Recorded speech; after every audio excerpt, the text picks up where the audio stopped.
Good evening, everybody. Welcome to League of Extraordinary Inventors. I'm your host, Mike from Faraday Research. It is Free Energy Friday. It's Friday night. It is May 9th, 2025. Welcome to the show. And we have a special guest on tonight, and he is just logged in. Hi, Brian. Hey, man. How's it going? Good. Bernie said he was going to be a little bit late tonight. But it said like 30 minutes or whatever. But we're going to keep the show on the road. Welcome to League of Extraordinary Inventors. And we got Philip with us, and we got Lulu. And we also have Taryn, which is another guy who hangs out in our live chat. Live chat is open, everybody. If you have questions, comments for Byron, please do so. And we're going to get into Philip's. Philip, you want to do a quick briefing before we get into Byron's stuff? Yeah, sure. Okay. It won't be as long as the one 2 weeks ago, but very, very interesting. Yeah. So this week, early this week, I talked to the U.S. Navy. And they said they require me to have a peer-reviewed paper before they start funding me.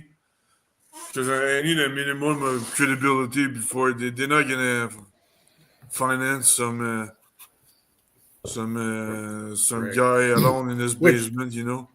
Yeah, which is usually the case. Everybody has to get peer reviewed, right? Because if they bring on somebody and they fund them and they say, "Well, where's the peer reviews?" and they don't have the peer reviews, and they're going to look pretty stupid in front of their superiors. Yeah, exactly.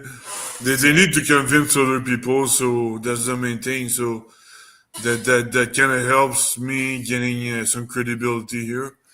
Yeah. And but I have a joint paper with a doctor. Not gonna name names, but doctor, I had a joint paper, but and it's gonna be submitted to somebody who owns a journal that we know, both of us know. So the chances of the paper of being accepted are very high. So it's very interesting. It's very positive, and I'm gonna apply for the cohort in United States that gives away $500,000, like I was saying last week. Right. So they give you some money to do your testing and kickstart your company. That's pretty cool. That's where I kind of got blindsided, with the Trump tariffs and everything. My partner was applying for a $3.5 million research grant, and now that's on the friggin' sidelines because of all the trade issues and the change of government here in Canada. So it's just a big mess, and it's like that's the problem. That's the problem with Canada is administration overrules scientific merit. Yeah, you know what I mean. That's what happens when you have liberals running the government. That would be a whole show all on its own, but I don't want to get political here. Yeah, and another thing I want to show too is how to share my screen here. All right.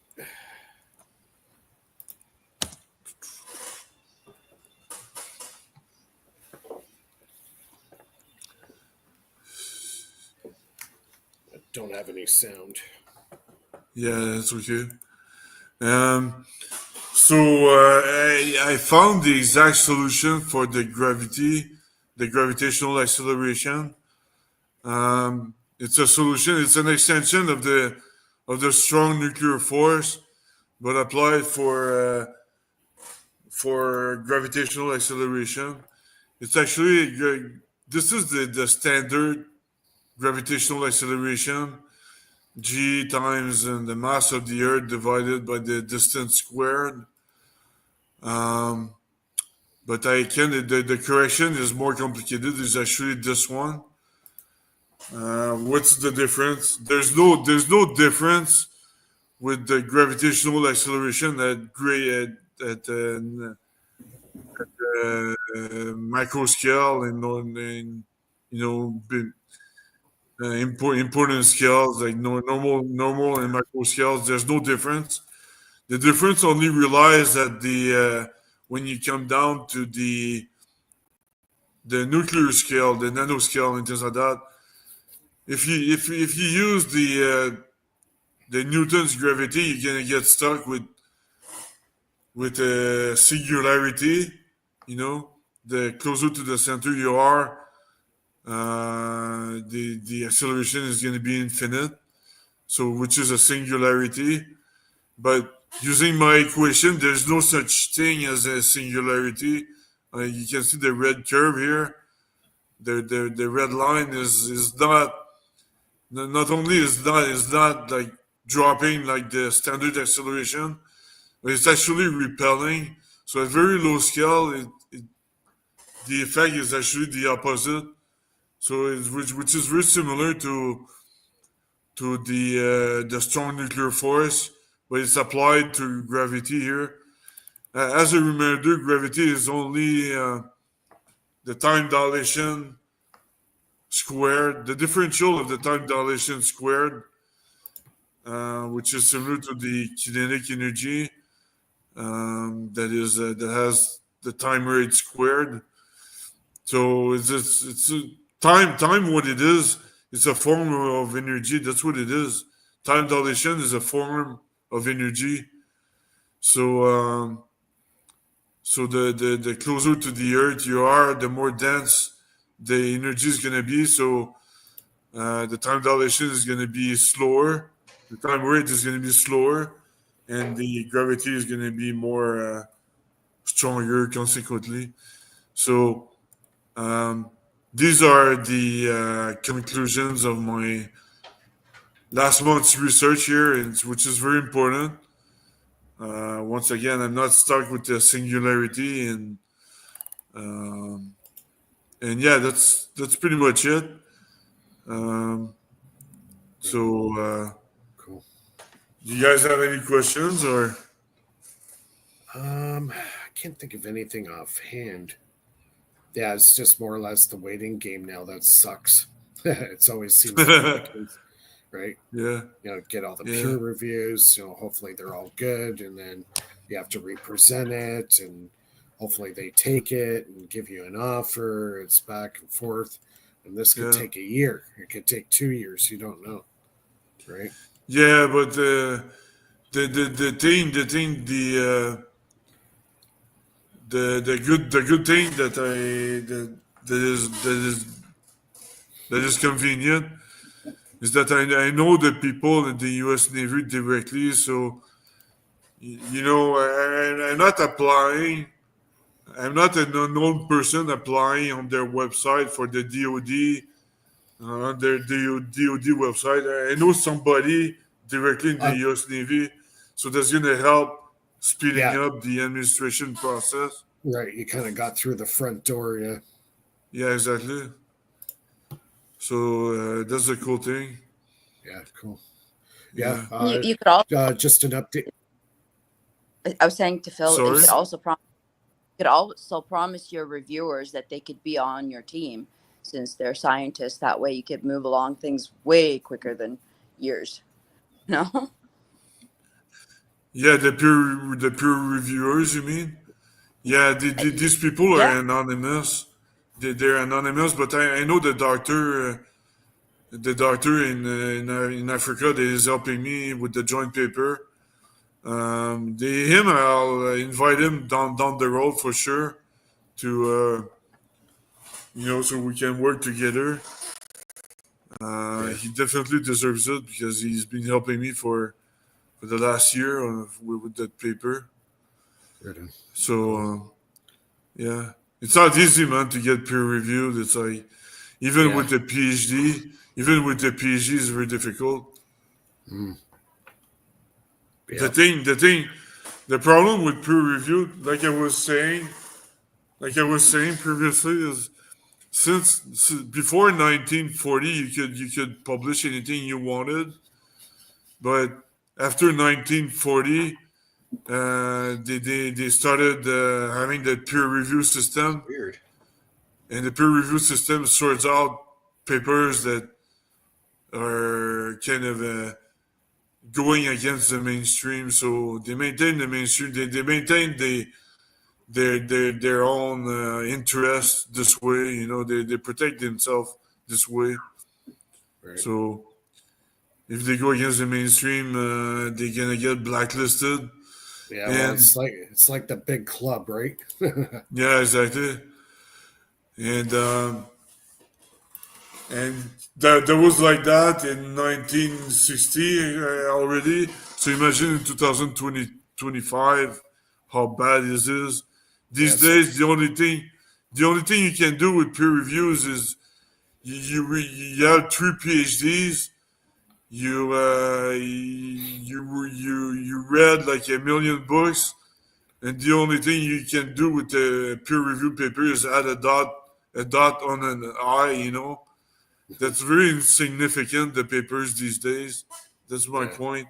It's not fundamental physics anymore. Yeah, it's more politics than physics now. Yeah, And exactly. you know, after 1929, physics really screwed up the whole electrical industry and technology and development. It was pretty much finished Yeah, Absolutely. since the and in yeah, Einsteiners got in there. Everything, all the great work that Steinmetz did was just thrown to the side. You know, it's what a shame. Absolutely. Absolutely.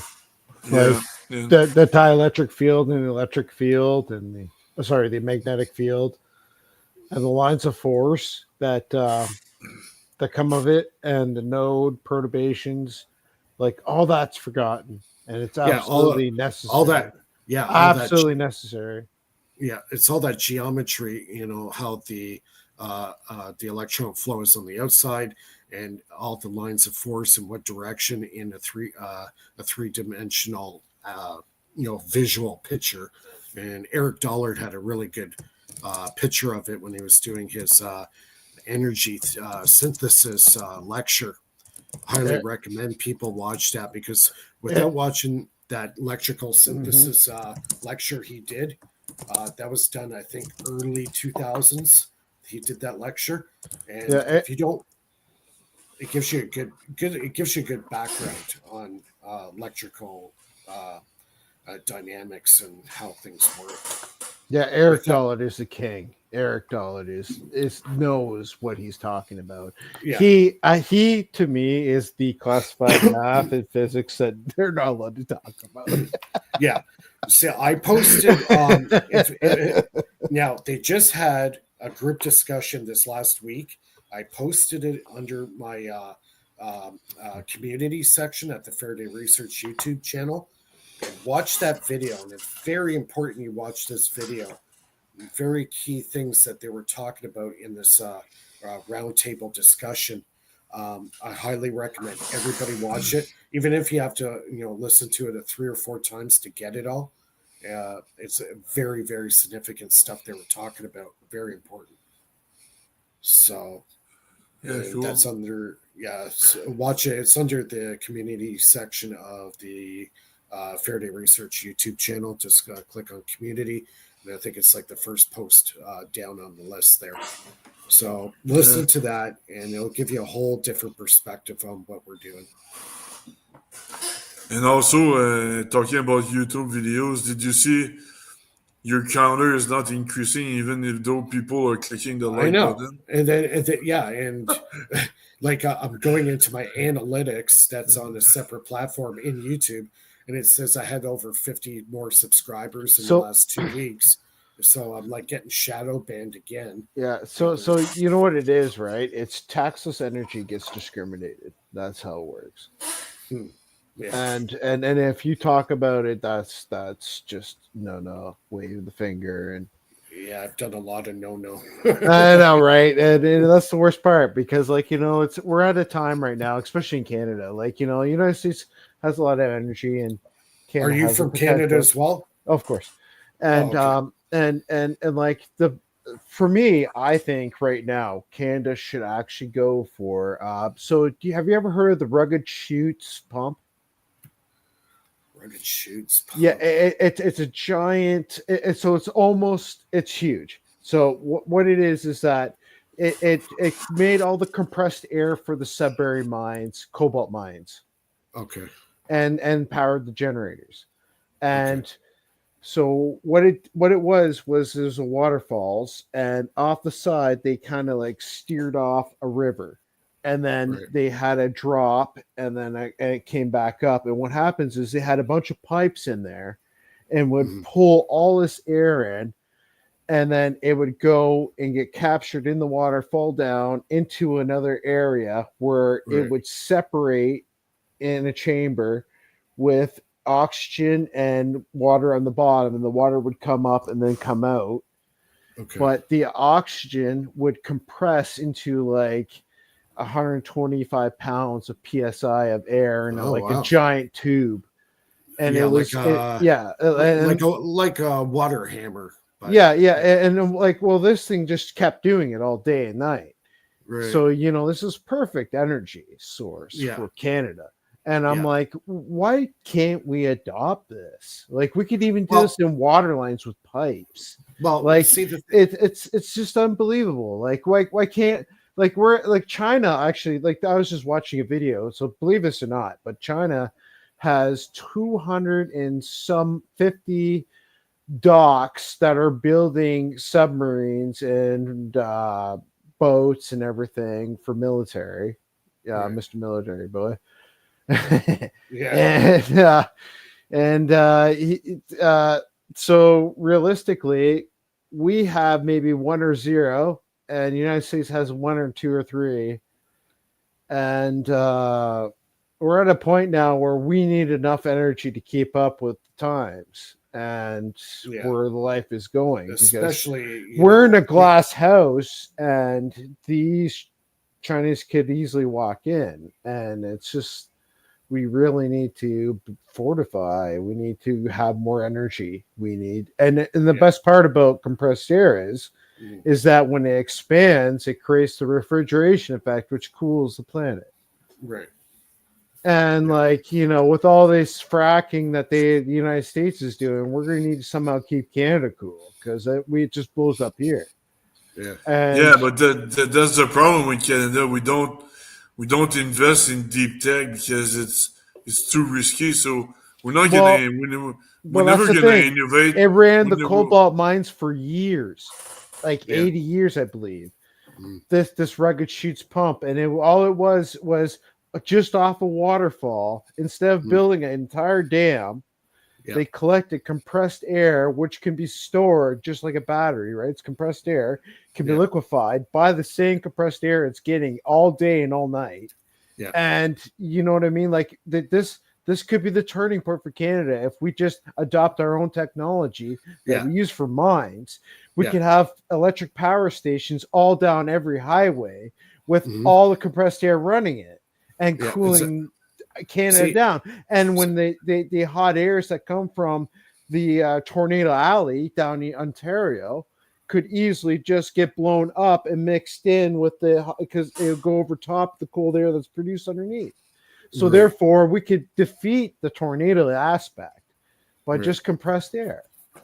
Yeah, see, this is where everybody has gone wrong, and they talk about this in that video I was telling you about with Eric Dollard and the round table, that we're already using free energy devices right now, and hydro is one. And even Tesla said too, we have to attach ourselves to the real works of nature, meaning that we can, we're already doing it with solar, we're doing it with hydro to a very large degree, and wind power. All this stuff is done by nature. It's created by nature. We don't have to do anything. It's just there. So, the devices that we're working on, it's like we're trying to take a very small potential, a very small power source, and get a lot more out of it. And that's basically what I've been working on for the last 8 years with the Renegade device. So I've been watching your Renegade device. I understand the aspects of it. That's why I really want you to read the Thomas Townsend Brown notes. Yeah, because you really understand the dielectric field. And I'll give you a couple books for the dielectric circuits and stuff like that, and the one wire, the understanding of the one wire circuit and one wire antenna for the spring constant within the Coulomb's constant, so you could have actual proper control over Bose-Einstein condensate, or what they call Bose-Einstein condensate. Well, I can within proudly this say, field antenna. yeah, I can proudly say I learned about the one wire system the hard way. Oh, Yeah. Oh yeah. sometimes you burn, sometimes you don't. If you know what you're doing. I don't know how many amps went through me, but I sure the hell damn knew it was coming in. Yeah, right. So like if you go through the books, there's actually a couple books where from 1914, I have a book where this guy explains, he goes through all Nikola Tesla's one wire stuff. Yeah. In the book, Well, where I he understand it engineers quite well. every single piece, so you can actually read through it and be like, okay, so this is what's happening within this within the field antennas Right. manipulation, right? Because Yeah. that's where the magic Okay. begins. So we're gonna Byron, are you there? Yeah, I'm right here. Okay, we're gonna get into Byron. Byron's here to do a presentation for Oh, us. sorry, I didn't know that. So No, it's fine. I was enjoying the talk. yeah, You know, I like electrical stuff. Are you guys into like the ether, or are you guys? Absolutely, yeah. Okay. Either exists. Yeah. Bring it on. Bring it Absolutely. on. So it's not letting me turn my camera. Where'd he go? He just Oh, went there you backstage. go. All right, yeah. Go where it says settings at the bottom. You see, yeah, I was doing that while you guys were talking over And the then- camera. Now, Make sure you don't have a second tab with the camera on already. Oh, I it don't happens have to any me. tabs. I don't have any tabs open. Okay, what you can do is log out. Yeah, that's and what I was thinking. Log out, sign- come back in. Yeah, try that and see what happens. Yeah, see if you can get his camera going there. It's usually better when somebody presents and actually have a working camera. It happens. I have a little thing I want to say. Like, if we're afraid of whatever China's doing, I mean, we should be more afraid because they manufacture most of the chips in our devices. I mean, I'm not afraid of China. I just know that they're going to beat us by mass. That's the only difference, right? Like, we have them technology wise, but they're mass. Like, they're putting out 200,000 ships when we're putting out like 3 or 4. And that's not just Canada. That's the United States. I mean, that's the United States. That's not even Canada. I believe Canada has none. I think we actually buy our stuff from them. Yeah, we buy. So that's the sad aspect of it. So like either they have 7th generation, which is space time warfare. That's all they're dumping their money into. Then we're okay, but otherwise we're screwed. We're in a glass house. Yeah, and that's the real aspect of it all. And then if they are, then they really should be ready for us in space. And when we move to space, that's when we find common cause between each other, and no matter what species or race we are, because common cause is what binds pretty much all of us. But China, what annoys me a little bit is they copy what we do, what we do that works, that works fine. So they save all the R&D, they save all the R&D and the marketing efforts and all that. So, anyways, go ahead. Okay. Yeah, we're gonna let Byron take the stage here. All right. Have you guys heard of radionics at Yes, I have. Yeah. Okay. You don't have to put me on big screen if you don't want. Okay. You're shy. Well, not really. I do a lot of interviews. Oh, what happened here?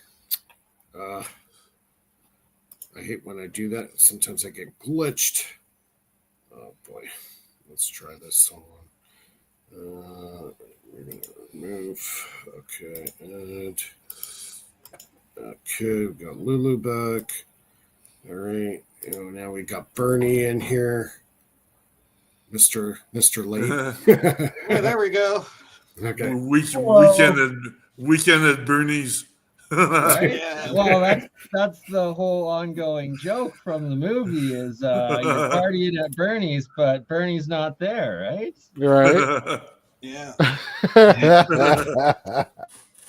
Well, that, Okay.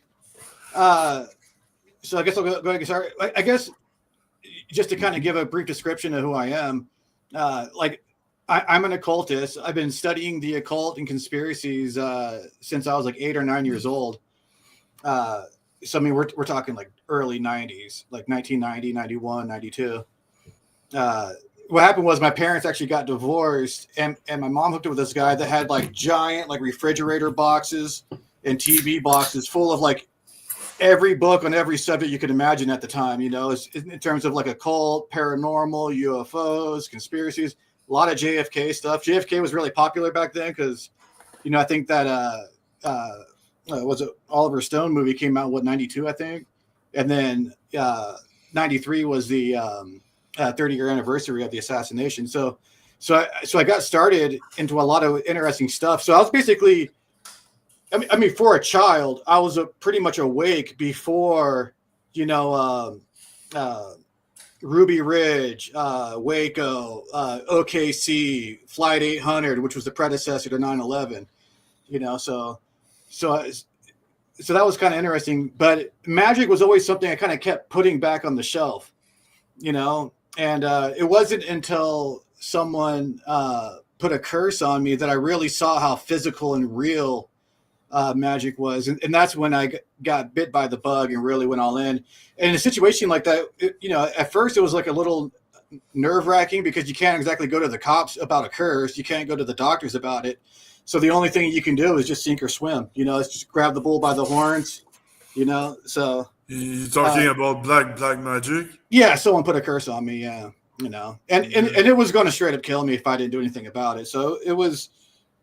And like I said, that was when I could see how physical magic was. It's not just law of attraction, power of prayer. There's a very real and physical mechanism going on there, which I suspect is the ether. So as I started getting into magic and breaking it down, I started just really playing with like how to like what do I actually need to make it work? Like stripping away a lot of the components and just seeing like how easy it could be. And it was during that part of my journey that I stumbled on radionics and then got into radionics. And then I started building my own machines. And then over time, everything, a bunch of cool stuff happened. Anyway, I live in Utah now. A bunch of things lined up. I jumped timelines. And now I actually sell radionics machines for a living and build them for a living. But, you know, some of the old school radionics guys might disagree with me on a lot of this stuff. But in my opinion, radionics is mostly a thought form amplifier, you know, so you're basically just taking a thought form and amplifying it. And like I have right here, just like a really basic wishing machine, just a really, really easy, basic one. So what all you got to do is put your input, and that's going to be your intention. Right. And then you want to put something that represents you on here too. And then the stick plate is basically a form of dowsing. So you want to just kind of turn the knob, rub the stick plate, and then you'll feel it kind of skip across the surface. It's called a stick. And it kind of feels like rubbing your finger across a balloon or something, you know, when it just kind of ripples across it. And dial your rate, put whatever represents you or the target on the output plate, turn it on and let it go. And that's just like a really basic one. That's like one that I just kind of keep on hand just to kind of show demonstrations. But there's intention targets only, right? Yeah, I mean, it depends on what the situation is and what it calls for. So, like, and this is a good thing to bring up. So, like, a lot of people that get into magic do have like kind of selfish reasons to get into it. Like most people want to get laid, they want to get paid, or they want revenge, and that's just a fact of life. And so, like, you know, getting revenge or justice or however you want to articulate that, even though on the surface it seems like the most messed up thing you can do with something like that, on the flip side, you know, if you want to make more money, you can get some side hustles going, you could turn in, you know, like 100 resumes and get a better job. you know, if you ask out 20 chicks, you know, you're going to get a date, you know, like, but when it comes to like revenge, there's no real way, or justice for that matter. If someone does you wrong or does you dirty, let's just say someone like molested your kid or something really extreme, right? The police aren't there to help you, you know, like, I mean, let's just get real. The police are not there to help you. And, you know, do you want your kid to grow up without a father because you're in jail because you went and took justice into your own hands? So from like a nuts and bolts perspective, you know, it depends on the person, you know, I mean, it depends on the situation, you know, but I try to encourage people to use it wisely, you know, but I mean, a bunch of people in the community are, you know, so the radiology community kind of has a split. Like, it originally started in the early 1900s, and it was used by doctors for healing. You know, then when the FDA found out about it, they threw all the doctors in prison, or a lot of them in prison. They confiscated all the machines and destroyed them. And then it kind of went underground for a little while. And a bunch of doctors actually died in prison. It was kind of a serious thing. But there were a couple of radionics practitioners, doctors in the UK and Britain. And when they were on trial, the judge's wife actually had terminal cancer. And they were like, hey, just for the heck of it, maybe we could help. And the judge was like, dude, at this point, I'll try anything. So he gave them a witness sample of his wife. They got rid of the cancer in no time. And the judge dropped all the charges. And then later on, it was starting to kind of resurface again. And it was mostly being used for like agriculture. A lot of agriculture guys are using it. And what they were doing was they would put like a can of pesticide on the input, and a picture of the crop or a sample of the crop on the output, dial the rate, and then get rid of all the insects without having to spray their crops with toxic substances. But then they realized that they didn't actually need a can of pesticide at all, or any pesticide. All they needed was a picture of a can of pesticide, and they could get rid of the pest. So it kind of shows you that the mind has a lot to do with it. So you can target just with the picture? Yeah, you can target just with a picture. Yeah. You don't need like a piece of hair or something like that? No. And a lot of the old schoolers, they were all about using like hair or maybe like a blood sample or something like that. And then they would, or at least a Polaroid picture, because a Polaroid picture is like really it's like more analog. It's taking a clean picture, of something. But yeah, you can just take a digital picture, print it right off the internet. And that's kind of alarming because, you got to be a little careful what you put out there, I guess, as far as the internet, because there are.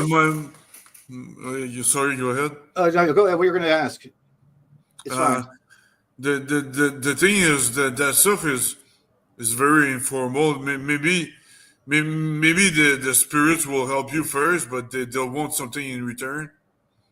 Oh, spirits? Yeah, we can get into the spirits and stuff. Like I said, I'm an occultist first, and I have a pretty liberal policy when it comes to working with spirits. So, or maybe do you mind at first just like explaining the technology a little bit, like the actual engineering of what you've been doing and developing, if you don't mind? Yeah. It depends on the machine because there's different types of machines. As far as like an amplifier goes, it's basically like an audio amplifier, a radio amplifier. You're basically using what would be considered frequencies. And a lot of the old schoolers think the frequency is really what's important when you're dialing these rates. But in my opinion, again, I'm coming from it from an occultist perspective, and a lot of the old schoolers and the purists out there would disagree with me, but I disagree with them a lot. I think a lot of the rate, the dials, is really just like a bookmark, just memorizing your intention. It's just kind of leaving a placeholder for it. But again, that's, you kind of get in the weeds. So just, sorry, I'm totally ignorant on as far as how the system works, but do you use like an antenna, or you're actually transmitting or receiving a signal? Yes. A couple of machines have antennas, yes. But the output plate is also basically an antenna too. This is just like a really basic one. This is just like a bare bones. What type of metal do you use? Aluminum or steel or copper? What type of an inductor do you use? Usually copper. Yeah. Usually copper. Yeah. And but so there's a difference between occultists and spirits and all that. So it's two different things. The spirits. well, so radionics is like a neutral technology. I use it a lot for magic, but I also use it for everything.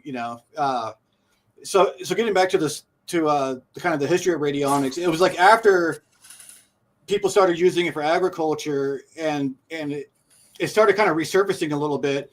But a ceremonial magician by the name of Charles Cosimano, he goes by Uncle Chucky. He was the first guy to really start using it with magic. He was kind of also the first guy to weaponize it. And he was kind of a pariah for a really long time in the radionics community. But now, I think some people respect him a little bit more as a kind of like a forefather type, But for a long time, he was like really kind of shunned by the radionics community because he was using it as a weapon. He uses it for other stuff too, but some of his books are based on like what was it? Psionic warlord or psionic I forget. Psionic warfare. I think it's psionic warfare. So he was. Is there like say what works better, a negative side to it or a positive side, or it doesn't really matter your intentions? Well, so yeah, I think positive would probably work a little bit better. Right. At the end of the day, it depends on the person and the operator. Like I mostly use it for positive stuff, Right. But it can't be used for something really negative, can it? Anything can be weaponized. I mean, look at the parasite class. I mean, they've weaponized sex, they've weaponized food, they've weaponized everything. Anything can be weaponized. To heal somebody, if you know somebody sick, can you use that? What would you do? Like, would you write, please, heal this person on one end, and then, transmit the signal, like how to that person, to their address, to their geolocation? Yeah, all you really need is a picture of the person. And if you know the person pretty well, it's going to be a lot easier to really hone in on their energy. But the radionics works insanely well for healing, insanely well. I mean, that's what it was originally being used for. And not only were they treating all these illnesses with it, they're also diagnosing illnesses with it. And but yeah, it works insanely well. I saved a couple of people's lives. So when I first got into radionics and I started building my own machines, I was actually working in a bar in Western Washington. And I started just kind of like doing magic for people and doing all sorts of stuff. But there was a couple of people that I helped out a lot. And, it feels good when, like one of the old timers all of a sudden disappears and you're like, hey, what happened to old man Don or whatever? And they're like, oh, you didn't hear? He's dying. He's in the hospital. And then he comes back and he's able to hang out with his buddies and have a few drinks and, sleep in his own bed and, spend some time with his wife. Stuff like that feels really good. So it's are you using some sort of frequency, like the frequency, the resonant frequency of somebody to heal him or something like that? Does that have to do with frequencies? Like I said, I don't think that really matters. I think it's really just the intention and what you're using it for. I'm sure you guys are familiar with like Dr. William Bankston, the guy that did all he's a college professor, did all the experiments with energy healing on lab rats. Yeah, but if you're talking about intention, you mean somebody needs to be able to, some spirit needs to be able to read your mind if you have good intentions or bad intentions? You just put it, you just put your intention into the machine. So like, let's say healing. You can use, like I said, I'm an occultist, so like I might use a spirit. So let's say if I'm going to use a spirit, one of the best spirits there is for healing is Archangel Raphael. Archangel Raphael is a boss when it comes to healing. So, I might like write on a piece of paper to heal this person of whatever affliction there is. And then I'll put that part face down, but then I might put like a picture of face down directly on the plate. Okay. and then use a picture of Raphael over it, which for me, I would do a full evocation and then ask Raphael to help me with it. But you don't have to do that. Anything will work. I mean, almost anything. Jesus and Mother Mary work really well for healing too. But a lot of people. So there was a rocket scientist that discovered radionics back in the 50s, and he's a materialist. He's a scientist, a mainstream scientist. He worked for JPL, and his daughter had like this wart outbreak all over her face, and all he did was he built himself a radionics machine, and all he did was he took a picture of his daughter before she had the wart outbreak when her face was perfectly clear, and he just focused on her having a clear face and the warts disappearing, and he dialed his rate, turned it on, and then within, I think it was 2 weeks or 3 weeks, he says that the warts went away. And then after that, he was like, well, that just kind of slaps everything that I thought I knew about science in the face, So and then he was bit by the bug, and he went into it after that.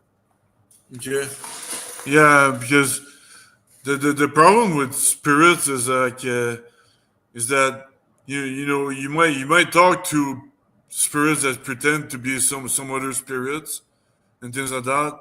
You think you talk to somebody, but they just pretend to be somebody else. So there's a lot of misconceptions in magic, and that's one of them. I've never had that experience, and I don't know any real practitioner that's ever had that experience. It might be possible to someone who doesn't know what they're doing, maybe. But you got to understand, like when people get into magic, for one, they have spiritual backup, and there's like an old saying, like you can have cats or you can have pests. Does that make sense? So there's, especially in the truth community and stuff, people are exceptionally like superstitious about the occult, and they have all these just kind of, there's just a lot of misconceptions, and that's one of them. I've been doing it, and I'm pretty hardcore about it. Like I'm not exactly like, tiptoeing around. I'm pretty hands-on. I'm pretty hardcore about it. I've never had that problem. So you've never like experienced like a demonic possession or like them? Oh, I've experienced possession. Yeah, before I got into magic, I've experienced possession, and even when we moved into this house here in Utah, I'm just down the road from Skinwalker Ranch. For anyone who's listening, this house was built 100 years ago, 1927. All right, so 98 years ago, right? There was a really nasty negative entity already in this house. Now, I didn't do any magic to cause this entity to show up in my life. It was already here. So, and I used magic and radionics to get rid of it. Nice. So there's a lot of spiritual problems. Almost everyone is suffering from some type of spiritual affliction. And the only way to really fix it is by using like some type of practical spiritual modality, So this is one of those things where you need to, I feel like you need to know it. And it's not something that's really hard. It's innate in all of us. Everyone does magic every day and they don't know it. So do you provide this service, or do you tell them, what is it exactly? Like, how do you, or is it just you use it personally? Like, in your own Yeah. world? Like, do you have a book or something like some sort of teaching method? Yeah. Well, I have my YouTube channel. My main YouTube channel is My Apotheosis. And I go through a bunch of stuff. I'm pretty bad at making content on a regular basis. I prefer going, especially like, so on my YouTube channel, I only talk about spirituality, and mostly to try to like weave through the technocratic weave of censorship, So talking about spirituality, like real practical spirituality is censored too, just not as much as like other stuff, Yeah, and I gotta put a disclaimer. None of this was health advice. Always go to your medical practitioner and whatnot, because we don't want to get deleted for breaking terms. Yeah, totally. So, but yeah, I do offer services. I also offer my machines, and in general, I just love doing it. It makes me feel good to help people. So. I've helped a lot of people, man. I even, like I said, I worked in a bar in Western Washington. I even got a DUI dropped for someone, and that made me feel good, because DUIs in Washington, that's like 10 grand gone, Like, how many people do Yeah. you know can afford 10 grand?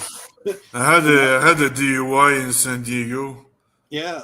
Yeah, it's a pain. Yeah, you gotta go through MAD classes and all the rehabilitation classes. But it was a stupid DUI. I just had like .08 BAC just right on the edge, Yeah. So So you basically barely had a buzz going. yeah, so Yeah. it was a retarded DUI. But so I had to pay $10,000 and a lawyer and all that. And Yeah. And then the whole headache of everything. Yeah. It's a nightmare. It's, and I know drinking and driving isn't good, but at the same time, they don't care. Like, to them, it's just a racket. It's like their Yeah. biggest racket. So, Yeah. but I love working miracles in people's lives. It makes me feel good, Plus, my love language is gifts. So, Because myself is the first time I hear about radionics, but I did practice some Ouija board when I was younger with some other younger acquaintance, and then I started having like a whole bunch of misfortune happening to me, like yeah. car accident, and the company I was working for got betrayed by its own CEO, and Microsoft ended up buying it indirectly. So everything was going wrong, You know what I mean? That was back in 2001. Okay. But then, but it's a long time ago. But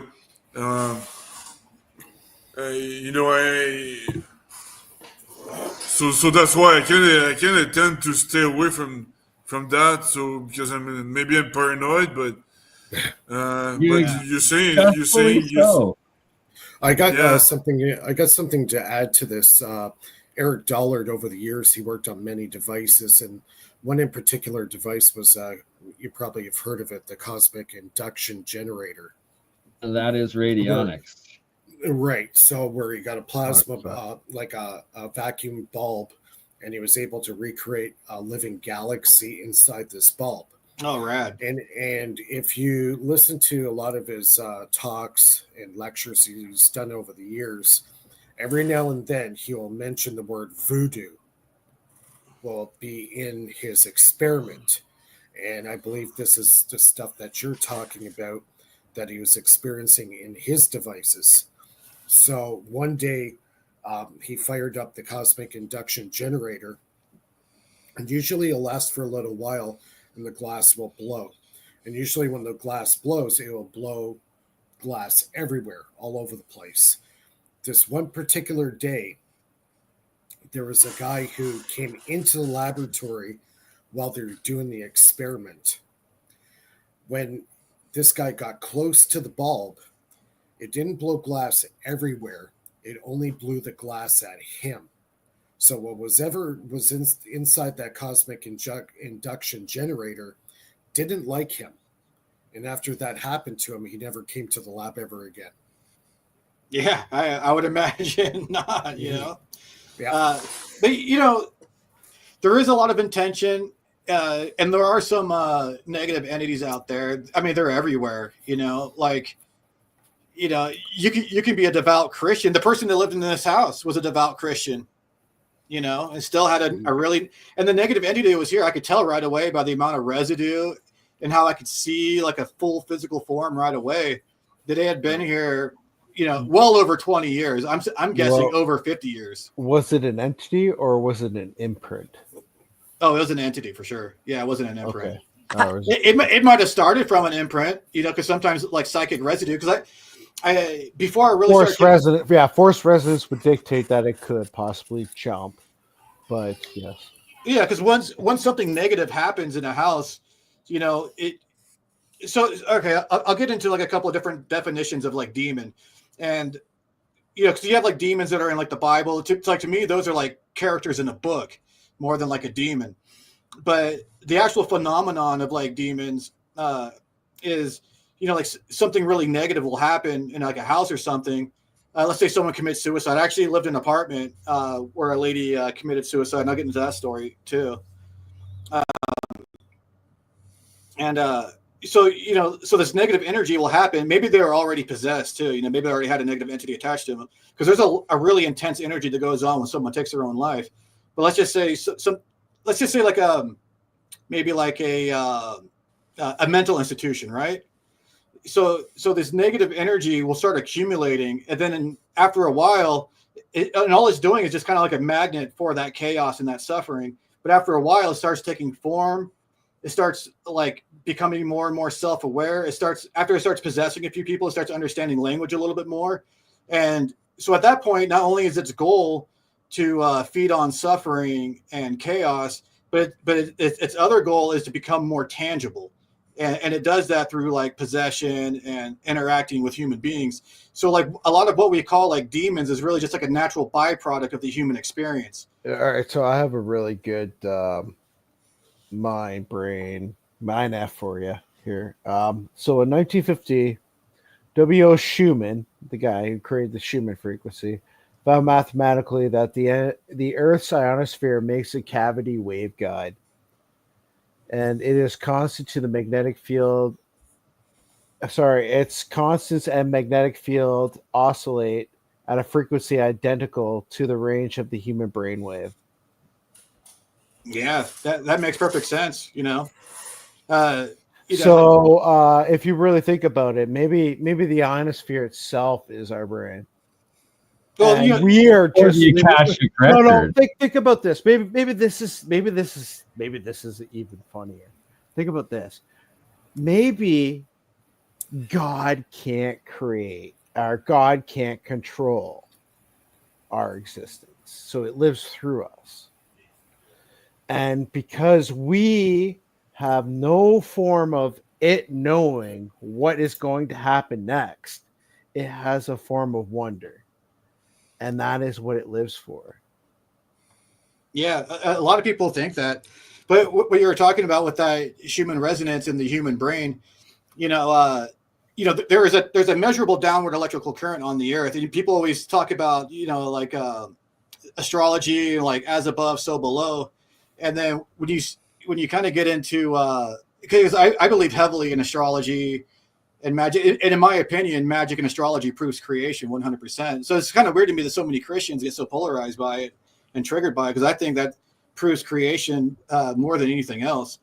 But when you look at these, let's go to like the Goetia, right? So you have the 72 angels of the Goetia, and you have the 72 demons of the Goetia. Then you have like the 72 angles of the zodiac, right, of the sky clock. And then so each one of these demons and angels are a different aspect of this creation. So when you're working with this, you're basically working with like an anthropomorphized version of basically like creation and the human experience kind of interwoven into one. And God, what's his name? Carl Jung. He actually mapped out 72 parts of the subconscious, of the dark subconscious. So when you look at like 72 demons of the Goetia, 72 aspects of the dark subconscious, 72 angles of the zodiac, But what I've also found out through history is that, like, some people read these things and they try to make it reality, which is kind of sad because, like where they're like, oh, it's a prophet, and then they're going to make this, someone just makes it happen because, some written thing millions of years ago said so. Like, I think reality is what it is, regardless of right and wrong. That's probably the biggest hit for a lot of people, because some people think like, you can kill in the name of a god or of a belief, but in reality it is what it is, man. You just took someone's life. Like, I think this is a big realization that humanity needs to actually sit back and look at, because if they don't, like, wars are going to just take people's lives unconditionally, and it's going to be sad. Sorry, what were you saying, Lulu? I do believe in entities and demonic possession and all of this stuff. I grew up with the Middle Eastern culture where they talk about this stuff like a lot. Yeah, a lot. You know, it's No, I've seen ghosts and stuff too myself. I've seen flying saucers. I've seen it all. I am a soup. Me too. Natural, and I understand that it's there, and it's so am I. is like how did you get rid of your entity? You don't ever You know. get rid of any of them. Listen, so Well, I got it out of the house. That's what's important. So the reality is time is not linear. So no matter what happens, it happened, Yeah. and it can be recalled and brought forth and whatever. Yeah. And you know that is the saddest part because so the magnetic field itself is what's creating linear existence. Magnetic field is creating a drag. And if it was just a dielectric field, everything would be instantaneous. So in reality, the only reason why we exist is because the electrostatic friction of every single particle that is in our atmosphere is creating a drag and creating a magnetic field due to motion of its rotation and its place in space and time. It will actually, and like this is the same thing that weaves DNA, and like. Oh, sorry, I'm getting way too ahead. Yeah, like I am flying way too ahead. She asked a really like basic and specific question, and you kind of went off in the weeds there. Sorry. What was your basic question again? My bad. How did I get rid of the negative entity? Negative entity. Okay, so. Well, she asked me how I got rid of my negative entity. Actually, I could tell you exactly how to actually do it, like how the exorcists do it. They can drop it right down. So what happens is it's a dielectric imprint. So dielectric memory is taking place. So one of the best actual things that were discussed was in the 50s by this one guy who claimed he created flying saucer, and Eric Dollard worked for actually. He built the what was that place that has that coil that's wrapped around it in the desert? Are you talking about Otis Carr? Yeah, no. Thomas Townsend Brown? No, the Eric Synchrotron, the Integratron. The Integratron. Thank you. Yeah, the Integratron. Integratron. So the Integratron was created by Eric Dollard. And he has said it many times and a whole bunch of times before. And he actually claimed that they did it all wrong because when they brought the power in, it was right off the grid. He's just like, no, you need electricity going into here, not from the grid. That's not the same thing. Yeah, one thing to note about the Integratron that a lot of people don't know about is there's absolutely no metal in that structure at all, other than the inductors on the outside that create the grid. Yeah, because it's dielectric. It's using dielectric memory. So right. The first people ever talked about dielectric memory was Thomas Townsend Brown, which is in his lab notes. And there's magnetic memory.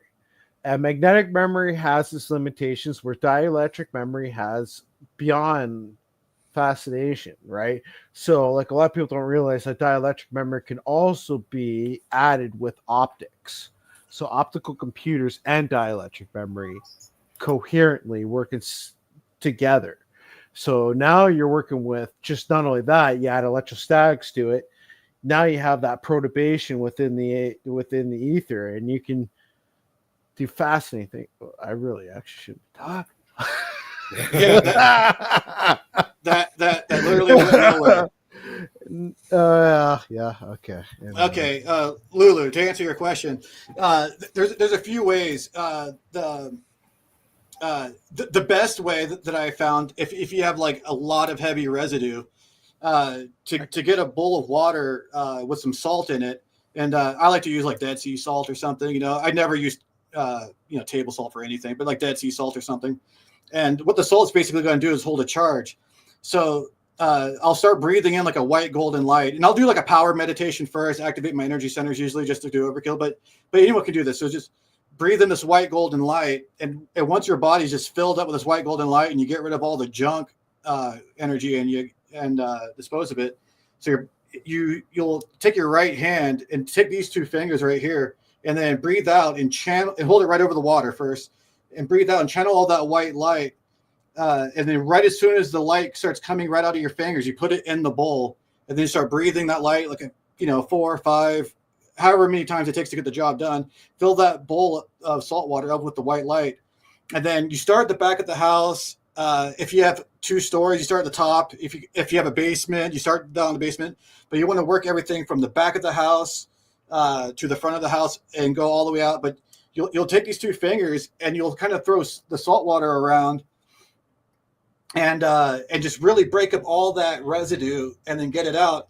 And then I'll go like past my door, get out to the yard, and get it out into the street, and then out further away from my house a little bit from the street.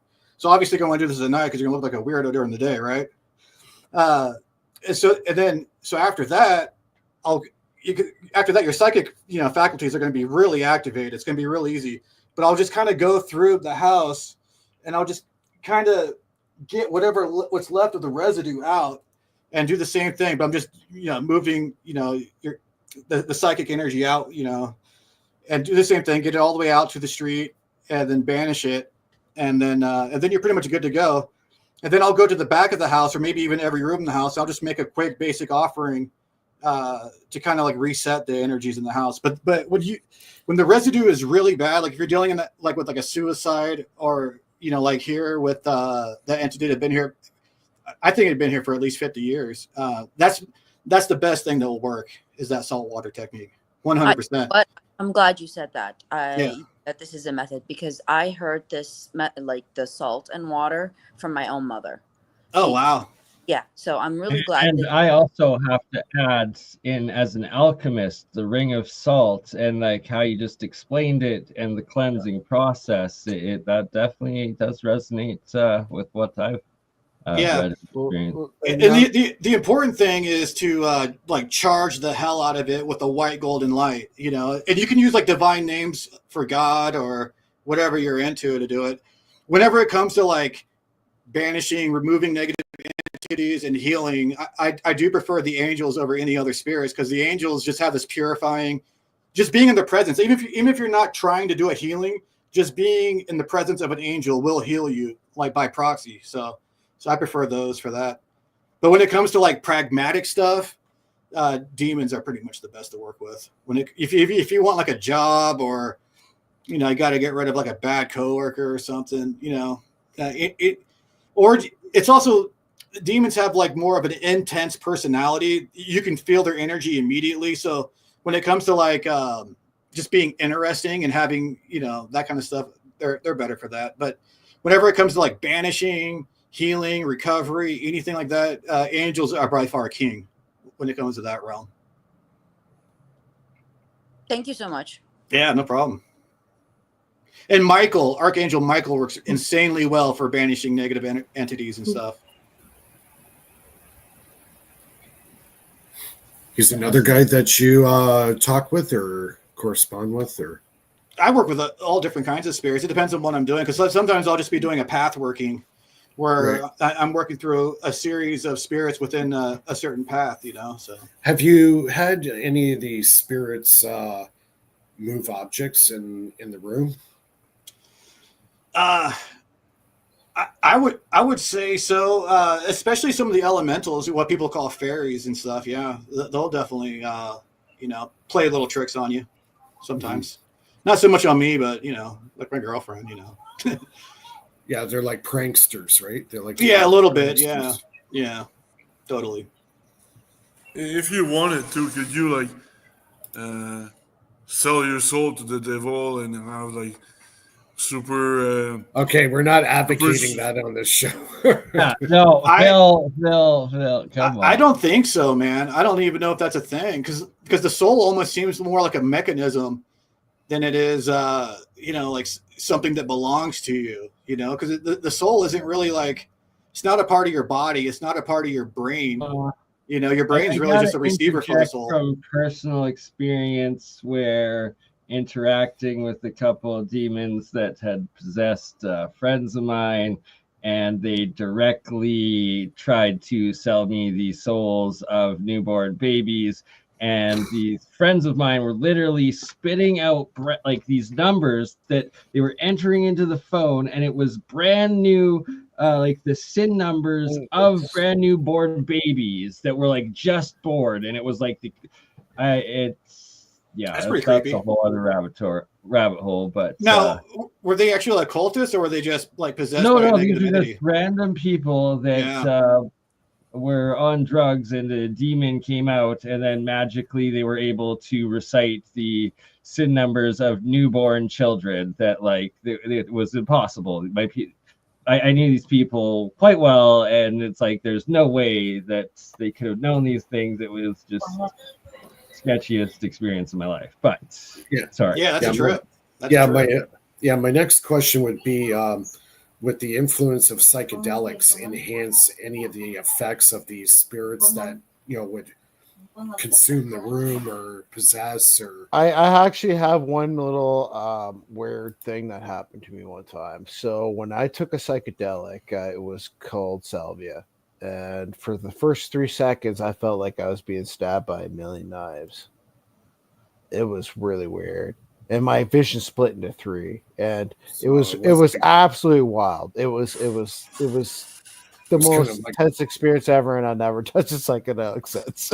Yeah, it was like a bad trip, right? Yeah, but anyways, that's my share. Sorry. Yeah, I do not advocate. Well, I don't advocate for any drugs, but especially salvia. I've never done it myself, but like my one experience watching someone on it was like I was hanging out with some buddies of mine. They were like trying in their garage. They were trying to convince me to do it. I was like, no thanks. And then there's like just some random like 18, 19-year-old kid walking through the alley. He's like, yeah, acting all tough. He's like, yo, give me a hit of that. And he like took this big hoot of it. And then as soon as he let it out, just shrieked and straight booked it into the bookcase, and the wall of the bookcase fell out shrieking. And it was just like, yeah, no, thank you. Yeah, actually, I watched one guy. He was just like, he looked at it straightforward, and like, I guess he smoked it, and they told me that he smoked it, and he was just like, I'm getting pulled into the sun. And he looks like he was grabbing a rope and pulling it into himself.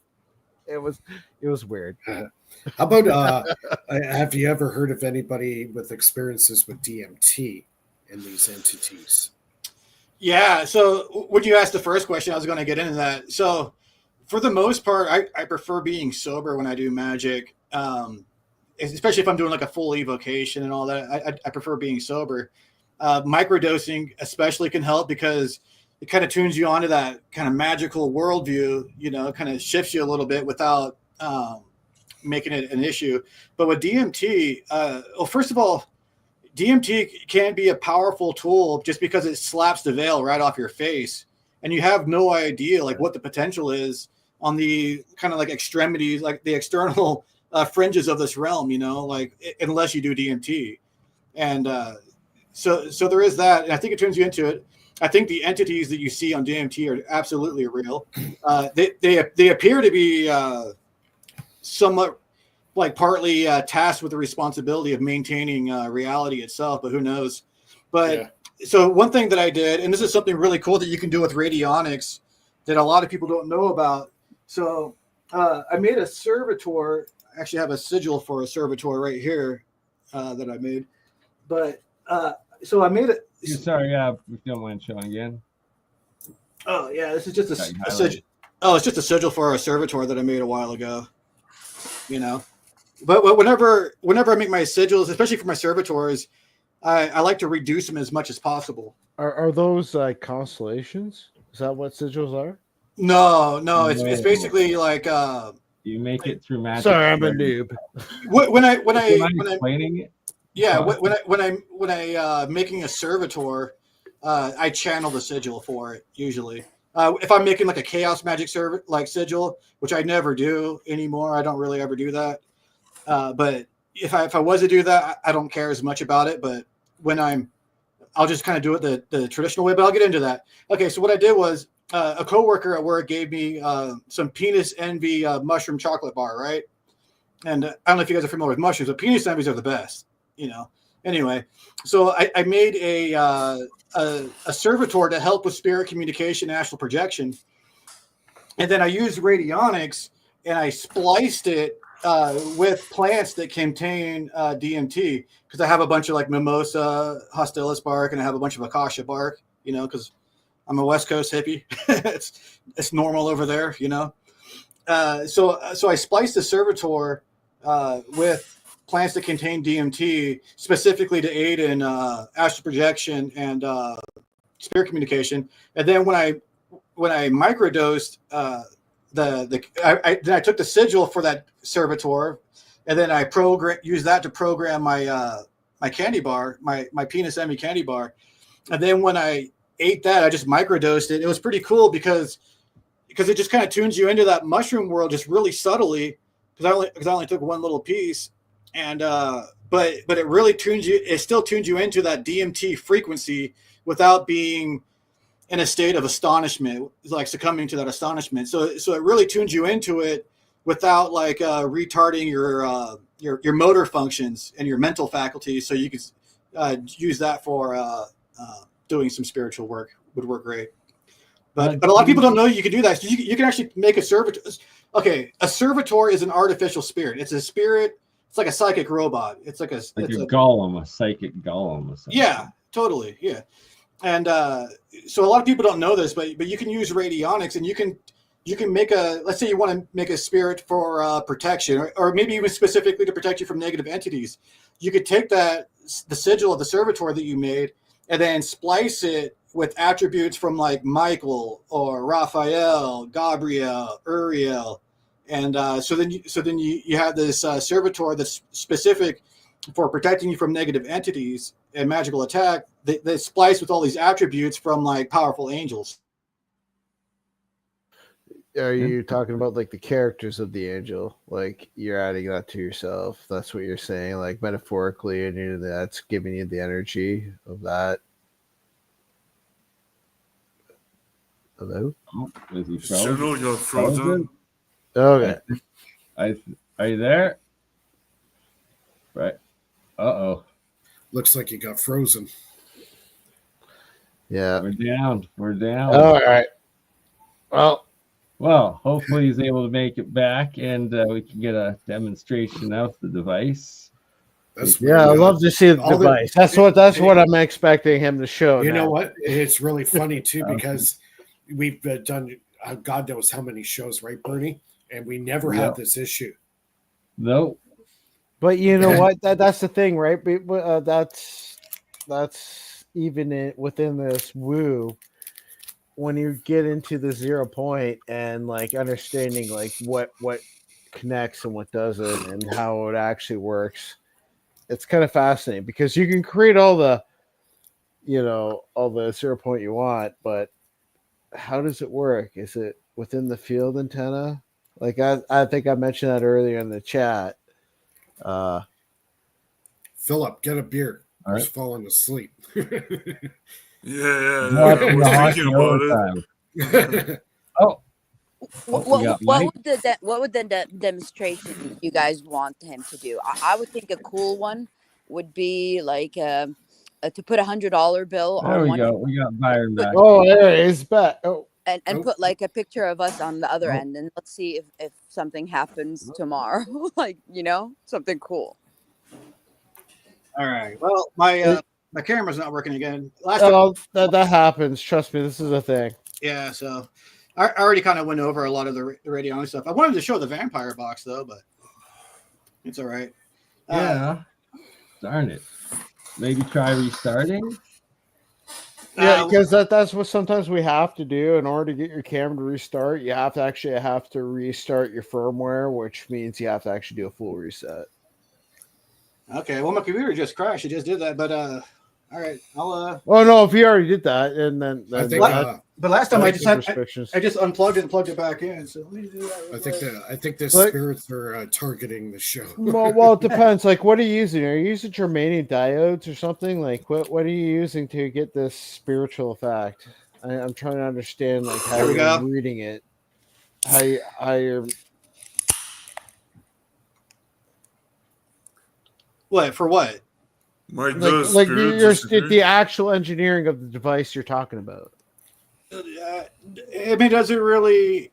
none of that really matters when you're dealing with spirits. Well, it does. I mean, it matters a little Well, bit. The technology does yeah. matter, but Well, see, like I've done actual like a syncing with people, For the and like when I engineers do here. research and development, somehow I sync with them, and like I'm able to research what they're looking for without them even telling me, and then all of a sudden they're like, "I'm looking for this," and I'll be like, "Oh yeah, I have it," because somehow I just do it. It's Yeah. is this what you're talking about, or are you talking about something different? I have no idea. Okay, so like what I mean is like literally like naturally like I'm just like, for example, like I talk to this guy and I'd be like, okay, so I am studying all this stuff, and all of a sudden he comes to me and asks me, this is what I'm looking for, and it's like, oh, okay, I have it because I just researched it. Like it just seems to happen like that all the time. Yeah, synchronicities. Yeah, and the more psychic you are, and the more in tune you are. Yeah, because that's what I found. Like like when I was explaining about the ionosphere, right, and how it has the human brainwave pattern. I believe that this is like a giant magnetic recorder and dielectric recorder, and I believe that like through space and time, as this planet rotates, it records. And I think this may be like an imprint thing, or like even through other dimensions. Well, even residual energies, like the energies are there, like Uh, protecting electrostatic ions and whatnot. Yeah, exactly. It's just sitting in the ether, right? Because that's the what I think. the energy cannot be destroyed. It'll dissipate to the point where it's not physically visible or whatever, but it's still there. Yeah, and certain aspects of atmosphere, like when they so here's a little neat trick. Like a lot of people don't realize is if you blow smoke into like a bunch of coils, you can actually see like sparks and movement of electricity and like it's a Mensier effect, and it's fascinating because you really sorry I'm getting off topic. I had too many drinks. My bad. No, but there is physical what's the word I'm looking for? Leftovers of this energy. It's still present. Like there's one guy that was in California back in the 1930s, right around Townsend Brown, and he claimed he made a radio that he was able to tune into radio broadcasts or sounds from the past. Yeah, okay. So yeah, that's what I was trying to talk to you about. Yeah, by Fry. So what happened was he tuned into the magnetosphere, and then he realized he actually tapped into the ionosphere.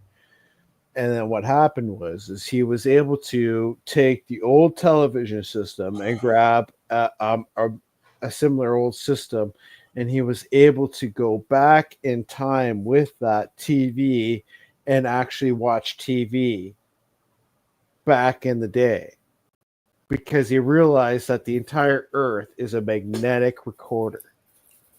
So it has magnetic memory.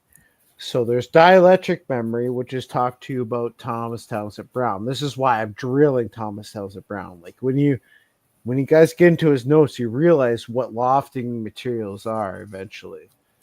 And this is where the real magic happens. Because this is where all you get your levitation, all the fancy do's. But anyways, so but it's all energy is all related to every one of these topics that we get into. It's all about tapping into the ether, right? Yeah, it's tapping into the ether. Because here's the thing, like magic is a very real and physical thing. And this is something a lot of people don't understand. Even people that have been doing magic for 20, 30 years don't really understand how real and physical magic is. And it's really not until, so I'll just put it like this. All right. You can end someone's life with magic.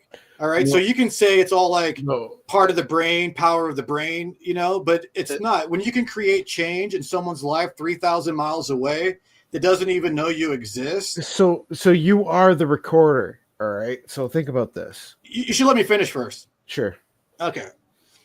So if I create a thought form in my head and condense that into something that's a little bit more tangible, and then direct that towards someone to where it can affect their life in a real and physical manner 3,000 miles away, to the point to where you could kill someone with it. I mean, magic can be dangerous in the wrong hands when people really understand it. Very few people are good enough at it to do that effectively, but still, there needs to be a background medium. There has to be something physical there, because I don't think particle physics can explain this whatsoever.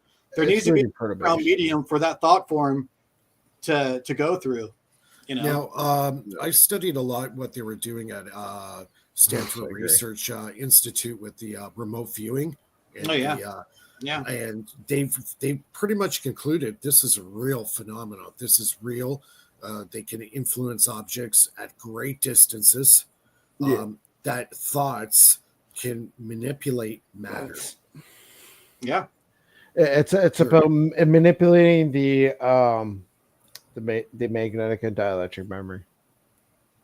If you can, it's just like a computer. Think about it. It's just like a computer. You can manipulate it, change it, live it, relive it. Right? I hate to say it. I think it's all a hologram in a sense. I believe it's. It goes back to the old theory of, are we living in a matrix? Are we living in a holographic type universe? Yeah, I had it. I heard a word, fucking, what do you call it? Experience. And this entity, it's a weird experience. It's actually really similar, which is kind of odd. It's really similar to, what's his face? The guy that everyone kind of just retracted from, David. Dave, what's his name? Rossi? Is that Sure, Rossi. All right, so like the atmosphere. Listen, hear me out though. The atmosphere around me lit up. There was no way I casted a shadow, and something grabbed me on the shoulder and then told me everything was going to be all right, and I was back in my chair. It was the trippiest thing I ever went through my life experience of all time. And of course it was reptile. But anyways, regardless. it was a trippiest experience. And I mean it. And it made me understand that this is a holographic experience that we're living in. It was just modified deep and within the actual planet's core, I believe. And I believe it's been tuned, and we kind of just live a non-linear, like, I don't know how to explain it. But anyways, my bad. I'm tripping. I had too many beers. This is bad. This is real bad. It's all right. Like I've had, I think, 7 tall boys right now. So we had a few questions for Byron. Question about the ectoplasma recipe. Do you know anything about that? No. I mean, as far as like psychic residue goes, I have a lot of experience with that. Like I just mentioned, like how to get it out of the house, and but recipes, I'm not sure what he means by that. Is there another word for it? Because sometimes there's a lot of different terms for this stuff. Any other questions? One, have you heard of Cal Richardson? I've heard of that name, Cal Richardson. Where have I heard that name before? Yeah, it sounds familiar. I don't know. I could be thinking of like Cal Washington, that legal guy. Cal Richardson. He was he a ghost hunter? It's hold on. Oh, remember that show Paranormal State? Remember that show that used to be on Paranormal State, where the students from Penn State go and do ghost hunting? No, I don't really watch TV. out in Western Washington. I live with Tesla. He says, "Sorry." Okay. Oh, okay. No, I haven't heard of that. No, I haven't heard of them. yes. Oh, But the legend. where I lived in Western Washington, there was this mental institution. They got shut down, in like the 80s. I think Reagan shut them all down. But this place was like known for like I guess you could call it atrocities. I don't know. They would call it atrocities. Anyway, a bunch of mental patients were like basically tortured to death, and then they buried them in like these unmarked graves. It's just like this little area where they just dug a hole and threw the body in, and the spirits there, man, are they're pretty pissed off. And you get a profound effect when you go there. It's undeniable. But there was a couple of paranormal crews that went out there, and they all confirmed it. This place is a hot spot. Oh yeah, I've been to quite a few of those hot spots myself.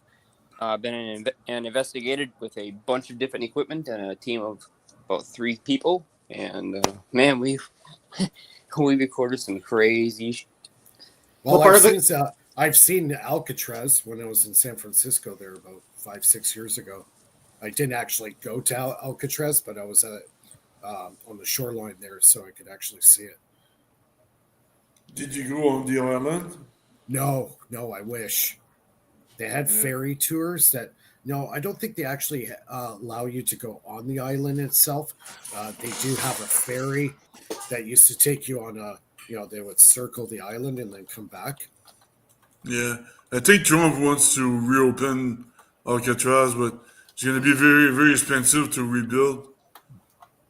I don't know. Yeah, it's pretty old and pretty run down, I imagine. By now. Yeah, it'd probably be cheaper just to build a more modern prison, and it'll probably be better to just build a modern one. But hey, Jeremiah, want to do a jump through the drive? I haven't seen that in a while, so heck yeah. Well, what do you guys think? We'll Yeah, talk about some absolutely. tech. Present for sure. All right.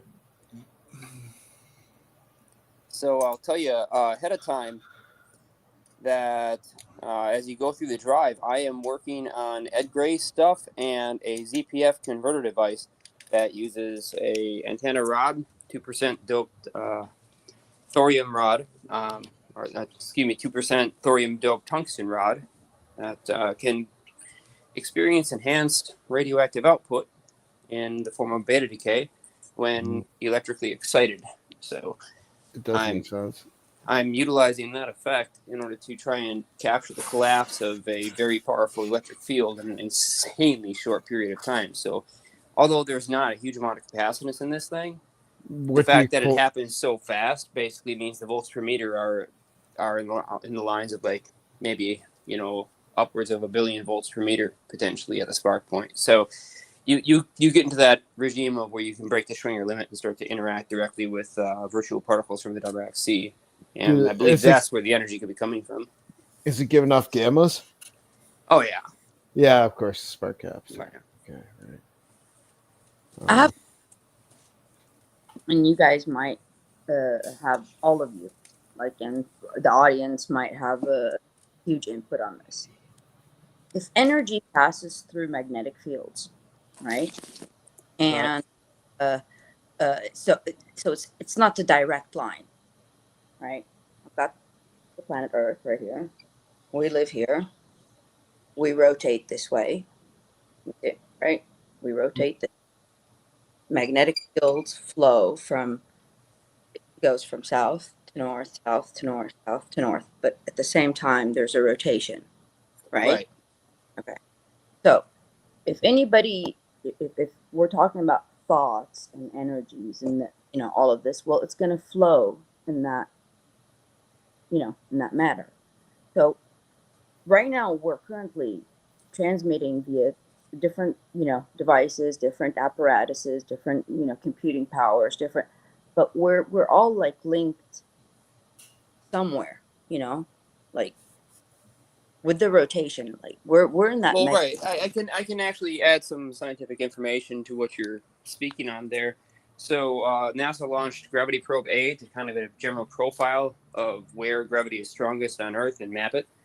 And sometime after, they launched Gravity Probe B, looking for other extended anomalies that they discovered with gravity probe A. And what they found out with gravity probe B was that the rotation of the Earth creates a gravitational frame dragging effect, where the let's say that you're above a mountain range. There's going to be more gravity there if you're at the same, distance above sea level from the Earth. Say you're at 50,000 feet. Well, you're going to have more gravity towards you because that mountain range down beneath you. But what they found is where the gravity should be, if you're looking straight down, is not exactly where it shows up. It shows up a little bit behind where you're seeing, which seems to indicate that there could be a slight differential between the path of light and the path of the gravitational field, and it's twisted as it travels off from the planet a bit. So it doesn't, we don't really see these effects in any kind of major significant way, but now that we know about it, we've compensated for the tiny invariance on GPS systems in order to prevent the other slow drift problems that weren't quite explained before. But yeah, the Earth does have both its gravitational field that points generally straight inwards, but that those vector arrows are not just pointing straight in. They actually have a slight curvature to them due to the rotation. And so that affects the magnetic fields of the Earth, and it causes them to have a slight twist to them as well. And the farther that extends out, the more layers it gets wrapped up on. So as it goes out into the cosmos and the Earth rotates, technically this other gravitational field and the magnetic field being radiated off the Earth also rotates with it, sort of creating these nested layers of flux that form in bubbles like the usually nesting down, or they spiral out like a nautilus shell from their point of origin. So I don't doubt that in terms of the Akashic records and that kind of stuff, or the Schumann resonances that people say could also potentially hold human memories or transmit thought or that kind of stuff, that it might also have to do with a temporal displacement due to this frame dragging effect. Hey, Jeremiah, did you you were talking about the guy who created the vacuum tube with the EVO in it? Yeah, Ed Gray.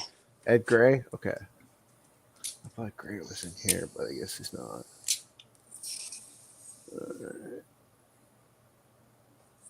Yeah, didn't Floyd Sweet also do something with a vacuum discharge too? Object a living conscious thing? Is what a conscious living thing? Is the exotic vacuum object EVO a conscious entity? Oh, yes, it absolutely is. Yes. Yeah, well, like I explained to you about the ionosphere and how it matched the brainwave patterns, right? Like you understand, like it's the world and the galaxy that's creating us. Yeah, like, an EVO is not conscious in the way that we're conscious. Okay, so we are output consciousness that is coming from source. So we are generating, we're generating a local node of consciousness that's being transmitted out into the external environment, and some consciousness is received by us, but mostly we're an output machine, not an input machine. EVOs are an input consciousness machine. They respond to consciousness because they are a plasmatic state that contains an extraordinarily large compressed magnetic flux, which slows down light to such the extent that the very speed of thought itself can interact with the plasma. Now, it's well known that plasma is one of the most dynamic things in all of physics. It can be shaped and molded into any geometries that you like by simply using electric and magnetic fields, and nothing else that's made of other physical matter can do what plasma can do.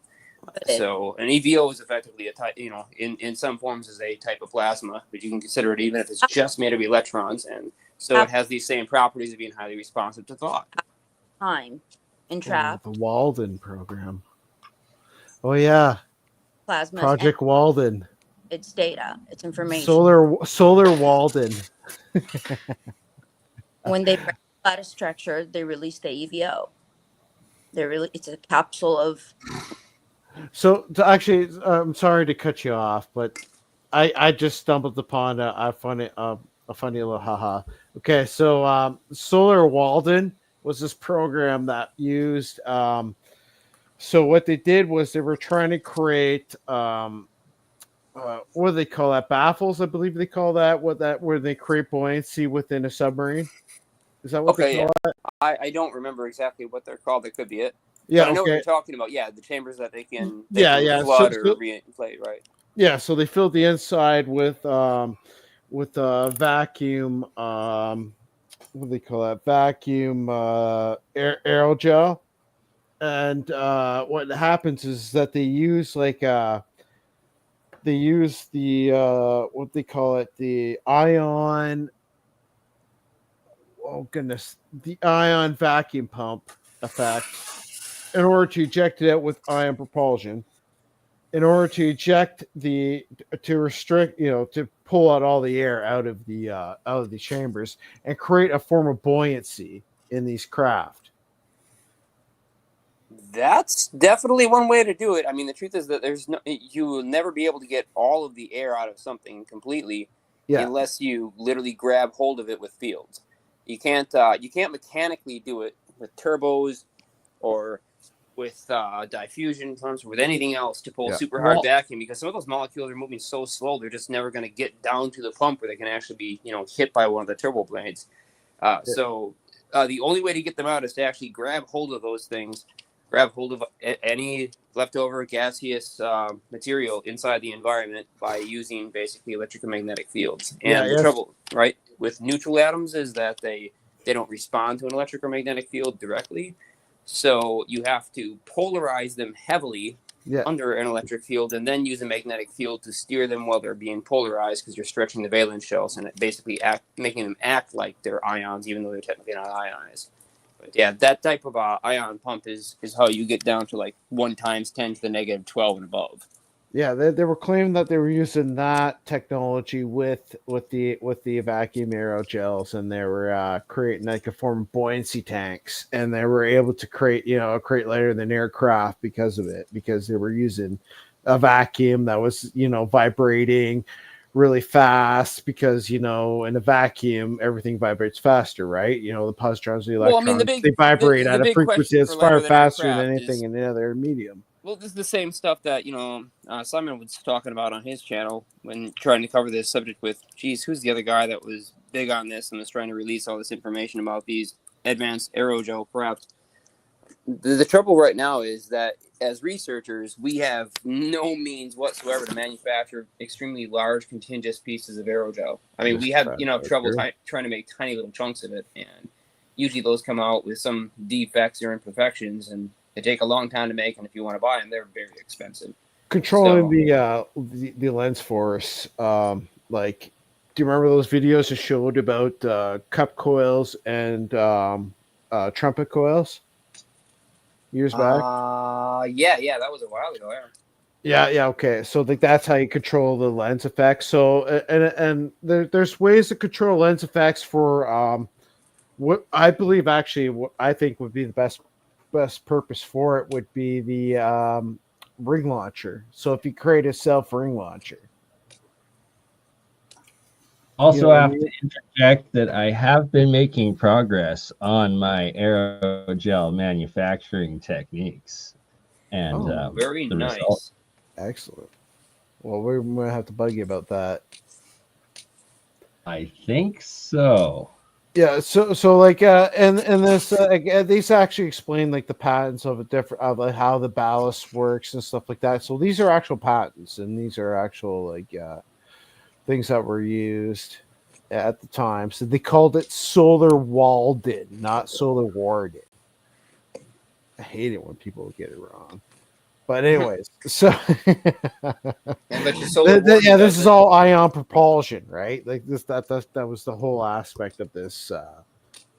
Or you got this thing that's neutrally buoyant and weighs almost nothing. You might as well whip it around with the electric fields. Oh yeah, and I have all the stuff for that. But let's get to. So I couldn't find gray on here, but I understand because I didn't put it on there yet. Do you have anything on spark discharge energy harvesting?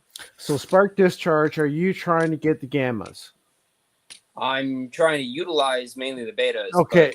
I mean, I have a lot of extra gammas that might help the environment become just more conductive. So it'll help modify the refractive index slightly during part of the cycle where it's active. Yeah, all right. I'll explain to you why I think this is the way that you should go upon it. So we'll go to the G engines. So let's go find the guy who actually made the G engines.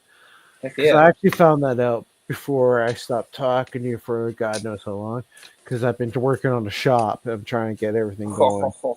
Yeah, I know, dude. It's almost done. I gotta Oh show it my to you sometime. gosh. Yeah, no, you wait. It's been a while, but anyways, all right. So all right, let's see here. What you're looking through? All right, so right now I'm looking through the drive that I found. So what I did was years ago I worked with Jeremy and Jeremiah, and I was just like, okay, so I'm gonna go into this thing where I call it going with the flow of the universe. So I sit here, smoke a little bit of pot, like go on, the patent searches and go on the internet and find all this stuff. And that's all I did for like years. And so what I'm going to explain to you is the ring launcher and what magnetic braking is. So this is magnetic braking. Magnetic braking is an induction field where you have like a coil here with and this armature is not moving, they stated. So this armature is not moving. So it's like a ring launcher, right? So if you hit this, this would normally launch that armature ring right off. Okay. Now we're going to go to the G engine stuff because they explain this exactly right in their article. So here it is actually right in the article, just to jump right to it. So you see the aluminum disc here, the coil here, right, with the battery, and it launches the coil up. So this right here tells me that induction will create the plasma field. On. Okay, so this plasma sheath, this is breaking the boundary layer and creating streamlines. So that any bow shock wave that hits here is going to just streamline around the plasma sheath. Okay, so that's what induction taught me. Now, induction launchers are boomers, as they used to call them, for sonar. So now you know this thing is also used for 3D imaging, right? 3D Interesting. sonar How do imaging they do that? of the surrounding area. Well, it's a sonar. It's the exact same technology. Huh. That's what the guy said at MIT, because in the MIT 1989, I believe it was, 1986, 1988, somewhere around that timeline, they did this field propulsion thing where they videoed all the stuff through the entire course. And they talked about boomer technology, and not only that the top of the disc that they launched had cavitation taking upon its surface. Nice. So now you have cavitating non-equilibrium plasmas on the top of the discs. So now we are talking a little classified stuff. But anyways, hey, it's the 50s. What the heck, right? Sunset clause. We're allowed to talk about it now. Yeah, all right. The changes are coming, guys. Come on. Shit, it's the 50s. Almost 100 years ago. Okay, anyways. I found even the Russian stuff. So check this out. Like, this is the Russian stuff on the exact same technology. So right here, believe it or not, right here along here, it was their method of making what was called the Alexanderson alternator. They put that right in here. And for the people who understand field antennas, they would realize why they had this. Right. The Alexanderson antenna, supposedly, what Eric Dollard was saying, it went into a different dimension. No, it lets you out into space. Oh, for those surface dwellers who can't get off the surface. There you go. Now you know. Like teleportation. Yeah. No. So what happens is with the Tesla system, Eric Dollard explained in the documents. I could show that actually. Actually, I will show it because I know it was freely shown earlier by even what's his name? Anyways, hold on, let me find this real quick here. Electrical systems, electrical experimenters magazine. Hey, we have to have like a sit down with a bunch of people and actually go through all the stuff of the history, like from the 1800s and even the 1600s. I have all that stuff too. So like it's unbelievable. Like the electrostatic machines were absolutely fascinating. They had pyroelectrics. Like they were talking about this in the 1600s. Oh, that's Yeah, really and interesting. Okay, so hold on, 1500, pyroelectrics. they're also talking about atmospheric electricity, measuring it and Oh yeah, engineering it back then, big time. yeah, and exactly why castles have to be grounded. Do you understand why they wore plated armor? Yes, I So do. they wouldn't get shocked to shit inside the castle. So you just mentioned They didn't ferroelectrics, and ground it properly. I'm working on something right now that involves ferroelectrics. I'm actually going to be using a couple of different crystals to see if I can capture this effect.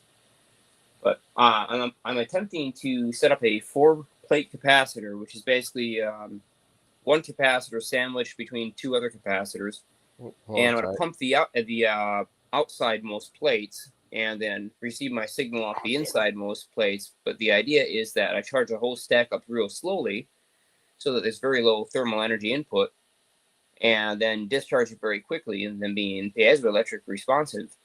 The sudden contraction, or coming back to the point of neutrality, will allow them to cool down beyond ambient thermal temperature, sort of exactly in the same way that a refrigerator does by dropping the pressure suddenly on the refrigerant. In this case, we're dropping the electric field pressure suddenly on the piezoelectric element, and hence it'll get a little colder during the discharge. It's electrostatics, right? It's somewhat electrostatics, but it's just mainly treating it like a capacitor. Okay, yeah. I'll show you But something about that. ferroelectrics would be the ideal thing to use if they're also piezoelectric. Could I show the field? Should I show off the field antenna stuff? If you think it'd be relevant here. Oh my god! Well, I've been wanting to show this to Old Man Builds forever, but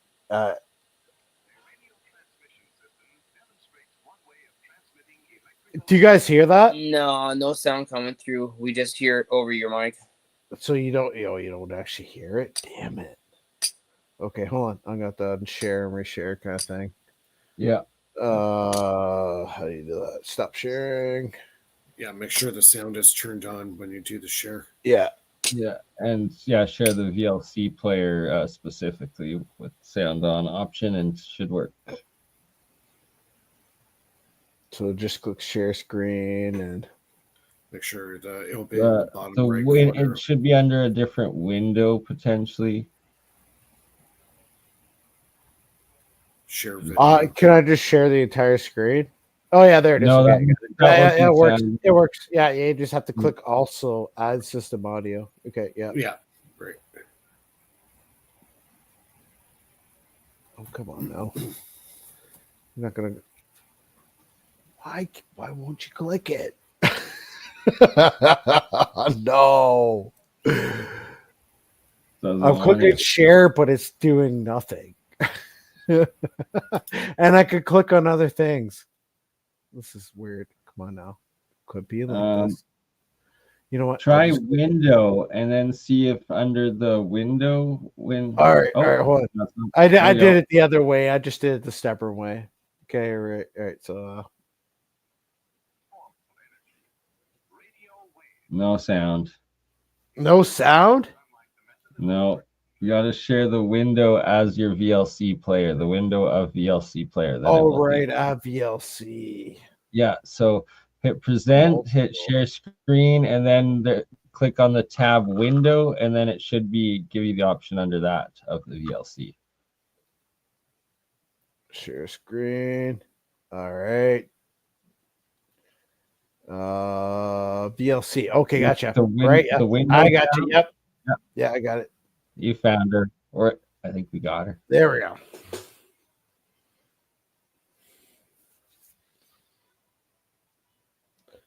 All right. So the reason why I'm showing this is because later on I'm going to show you that you can seed any field antenna with electrons or even EVOs. You can seed or seek. Seed. Hold on. So you're gonna tell me now how we can use we can pump up an antenna. Well, this with is what you're going to frickin' have to EVOs. prove to me, obviously, because Okay, you're so the only one that who is can do literally it. like the nature of this device. I guess you know what? I wasn't gonna go sharing anything today, but I just need you to see this real quick so you understand what I'm doing. Well, let me look at what he's doing. All right, so Jeremiah Jarrett. all right, here we go. So 90-degree turn on your phone, please. By the way, the guy I'm talking about that I researched sir. and then all of a sudden asked me a question. I think why is it freaking reversed? I absolutely hate that. Let me just go to my settings real quick, my camera settings, and why is it mirroring? Thank you very much. Okay, there. Now that makes more sense to me. So this little device here is a rather curious one. It has a series of different screen meshes inside of it. I'm going to set this phone down for a second. You're trying to make ions, right? No, this is something quite different, Sean. Okay. You're going to love this thing. The way that it works, this is a scalar discharge capacitor, and I will show you how it's put together. A scalar discharge capacitor. So let me guess. This takes the EVOs, breaks it down, and then discharge it into electric. I'll get into it. I promise. I'm sorry for the spoilers, guys. I know. But they're not right. I mean, there would be spoilers if that was correct. But no, it's actually very simple in terms of what it does. So there are 3 meshes inside, and I have a 4th mesh that I have not yet installed. That's optional, but not going to worry about that one right now. And anyways, these 3 meshes, they basically go together. They sit concentrically within each other.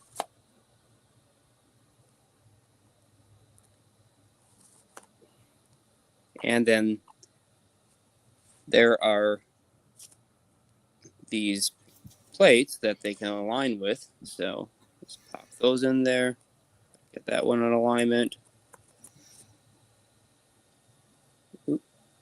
Come on, rotate. There we go. So now they're all in. They press right into place. And then that rod can go down the center. So that kind of centers it. So when this whole thing is assembled, what happens is between this thoriated tungsten rod. A thoriated tungsten rod. Yes, very important. Radiated. Right. So you could use a variety of different radioactive isotopes to do this, but thorium is particularly easy to get, and it's totally legal to buy these welding rods for TIG welding applications. And once that snaps back on there, so each of these individual screen meshes can be tapped for power. And what will happen is I charge up this rod, which is going to be very well insulated, so it doesn't have any kind of leakage, and it'll be completely isolated. And coming out the other side at the end of that rod, there's going to be a tiny little spark discharge point right there at the tip. And so I'm going to have to sharpen this to an exact cone angle that I want and control the electric field so I can generate an EVO that shoots off of it. But let's say this rod is charged negative, and I connect the outside screen to some ground potential. So now it's going to, the negative charge on the rod is going to push all the electrons out. What's that? I have the angle. 51.5125. 51.151. 51.5125. Okay, that is getting written down right now. Are the meshes the ones that are the meshes? Are they the same angle, or are they one is rotated and then the other one's and then straight? Because the lattice, however, they're interplexed, so basically the signal can get through all of them. Thank you for the angle. Oh, I need to put degrees after that. Yeah, that's going to be super important. Just a second. This is really good critical information. That's what I needed to know for the grinding angle at the tip. And then what about the other electrode? I was thinking about doing a rounded. Other angles. What's that? Sorry, there's a couple other angles I'll talk to you later about. But what were you asking for now? I was saying, so one side I want the pointed electrode, and on the other side, I want sort of like a divot or a cup that the EVO can go crack into and deposit. Yeah, because EVO was created by convection, right? So convection ring. So this convection ring, obviously, because plasmas are conducted by convection, so they will therefore follow convection. That way, that's why EVOs are even created, is due to the convection ring or the right. So yeah, the cup is perfect for exactly what you want. You want the actual containment within the cup. But so you want it? Are you able to use plumbing? I mean, I can use whatever.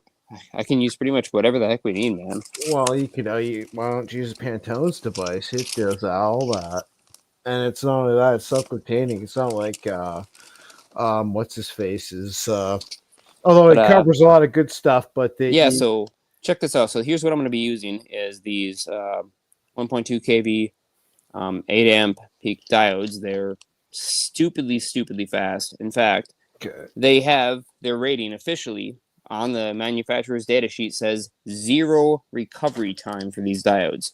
So when it comes down to capturing the impulse, it's going to go. So let me explain how this device works exactly. So charge gets built up between the inside rod and the outside mesh. The other two meshes are just left floating. The capacitance built up between the inside rod and the outside mesh is also being filled with free electrons from the beta decay of the thorium content in this tungsten rod. Now, let's say I get about 50,000 volts between the outside mesh and the rod, and I'll have to, of course, deal with these sharp edge surfaces here, which will all be sealed up and smoothed over and insulated so that the nice, smooth mesh surface is the only thing facing the rod. There are no sharp emission points that way, basically to create leakage so I can build up the maximum potential. Well, that creates an electric field stress that points from the rod towards the edge and puts a stress on local space-time variable epsilon. Space-time is polarizable, and the other thing is it's saturable, meaning the linear, the medium of space-time itself, the refractive index, is nonlinear. So the more electric field stress you put into it, the closer it gets to breaking. And there is an exact level that it breaks at, and it was discovered through the Bright-Wheeler process, and we now call that limit the Schwinger limit. And it's exactly where space-time stops being space and it starts to become matter. And this device is designed to specifically optimize that effect because the discharge can be so insanely fast due to the fact that there is almost no capacitance between the insanely small cross-section of the rod compared to the insanely large asymmetric cross-section of the outside mesh. When the field between these two collapses, as in when I discharge the energy that's on the rod and allow it to go to ground potential, the electric field that was displacing the electrons out of the outside mesh is no longer there to displace those electrons, so they have to come rushing in from ground. So if there's a good ground potential, or if there's a good ground connection, good solid ground, and I have my load between that ground and this outside mesh, charges will have to rush through my load to get back into this mesh and bring it back to a point of being neutral instead of being extremely positively charged. But that will also create a ripple in the second and third layers, which then sets up an oscillation if I use the correctly tuned inductors, and this whole entire thing will start to ring. And that extra AC transient on top of the already extremely fast impulse is where we're trying to extract extra energy. Hence, we're going to set these rectifiers up as 4-phase rectifiers. Do you remember when I talked to you about the tree antennas and the tree batteries? Yeah, that was a really good conversation. Do you think that could work potentially for this system? I think if we ever looked at any kind of energy harvesting system that used atmospheric energy, this thing is basically your go-to gadget. Yeah. So SpaceCase already tested this out in California. He just tested it not but a few days ago, and the results were extraordinary. Actually, I guess it's coming up on almost a week now, isn't it? That he ran the first initial test. But basically what he did was he took his electric magic wand that is a up to theoretically 300,000 volt DC output device as a Cockcroft-Walton multiplier, single-sided, and it runs off a little switch mode back EMF 15 kV power supply. And anyways, this wand can put out output positive or output negative, and so he just set it up so it's spraying out electrons. And he was several feet away from this thing, and all he had was just the rod sticking up out of his, and he only had screen 2 and 3 in at the time. So he hooked that up to 2 of the 3 phases of the rectifier and hooked the end of the spark gap discharge electrode to the other phase, and then just pumped all the DC output into one big old electrolytic capacitor, DC 5000 microfarad capacitor. And just by spraying ions into the air and spraying electrons into the air, the rod was able to pick them up and amplify the effect. It created a completely uniform tone. It fired so consistently. Man, I mean, it fired so consistently. I was blown away by it. It sounds like a friggin' tone generator. And then he told me that he was able to use his body capacitance to get closer to or farther away from the thing and actually change the pitch of the frequency that the spark was producing. So that part's awesome. And what that tells us is 2 things that we really needed to know. One, the electric field does enhance the radioactive decay rate of the thorium, thereby adding extra power to the circuit for free. And the second thing that it tells us is that we can fire this thing insanely, stupidly fast. So we can actually start to derive some serious power out of it. Now, most people think of a spark gap on a Tesla coil. They might think it could fire as many as 120 times a second if it's asynchronous, or perhaps it's multi-electrode and maybe it's firing 3,600 times a second. And if it's like copper pipe spark gap, you might be firing up to 5,000 times a second. I mean, I've even seen some tiny little battery powered Tesla coils that fire like maybe 15,000 times a second and have a really high pitched scream to them. Well, this thing can probably fire somewhere like 300 to 500,000 times a second. So even though each discharge is only this tiny itty bitty little ripple, it happens so freaking fast that literally it boils the Dirac sea and virtual particles will come flying out of it. And we can steal their momentum and electric charge to neutralize through our circuit. And the signature when the device works should be pretty obvious. There'll be a sudden burst in the output of the amount of gamma radiation produced.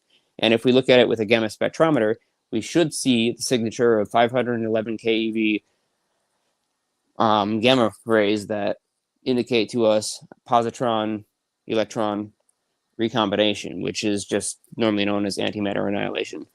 But annihilation, I think, is the wrong word to use, because really they don't technically annihilate. They spin up on each other, and when they reach 0.65 C each, then they will finally be able to spiral in, because they'll have enough momentum at that point to compress their fields where they wrap up on themselves, and they'll create the smallest radius and pinch in, and then become once again part of the vacuum or part of the virtual particle sea of the Dirac sea. So we can pull them out, or we can let them fall together and go back in. But when they do come back together, they give us these characteristic 511 kiloelectron volt gamma photons, and that's how we know we're producing, antimatter reactions and actually ripping energy straight out of the ZPF.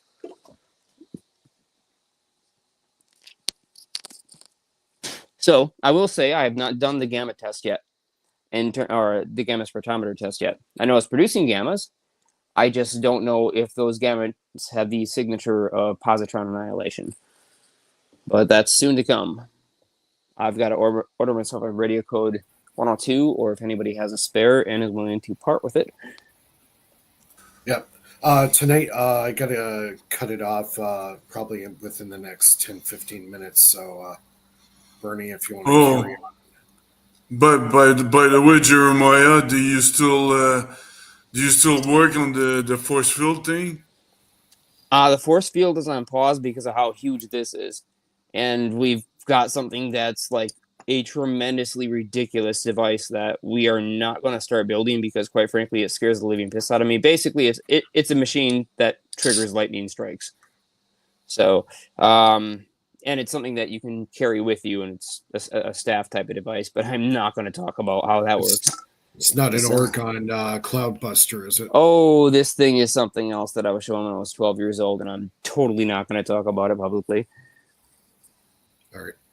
But I will mention that it's something that we're playing with, which is why to address your point, Phil, I'm not working on the other thing right now because this is way bigger, but unfortunately you guys probably aren't going to hear about it just because of how dangerous it is, and like I do not want this thing being abused by world powers. There's the Darwin Awards for a reason. No, I'm just kidding. If it takes out bystanders and communities, definitely not the sort of thing, right? Yeah. Imagine this is like the fast track super instruction on how to get struck by lightning.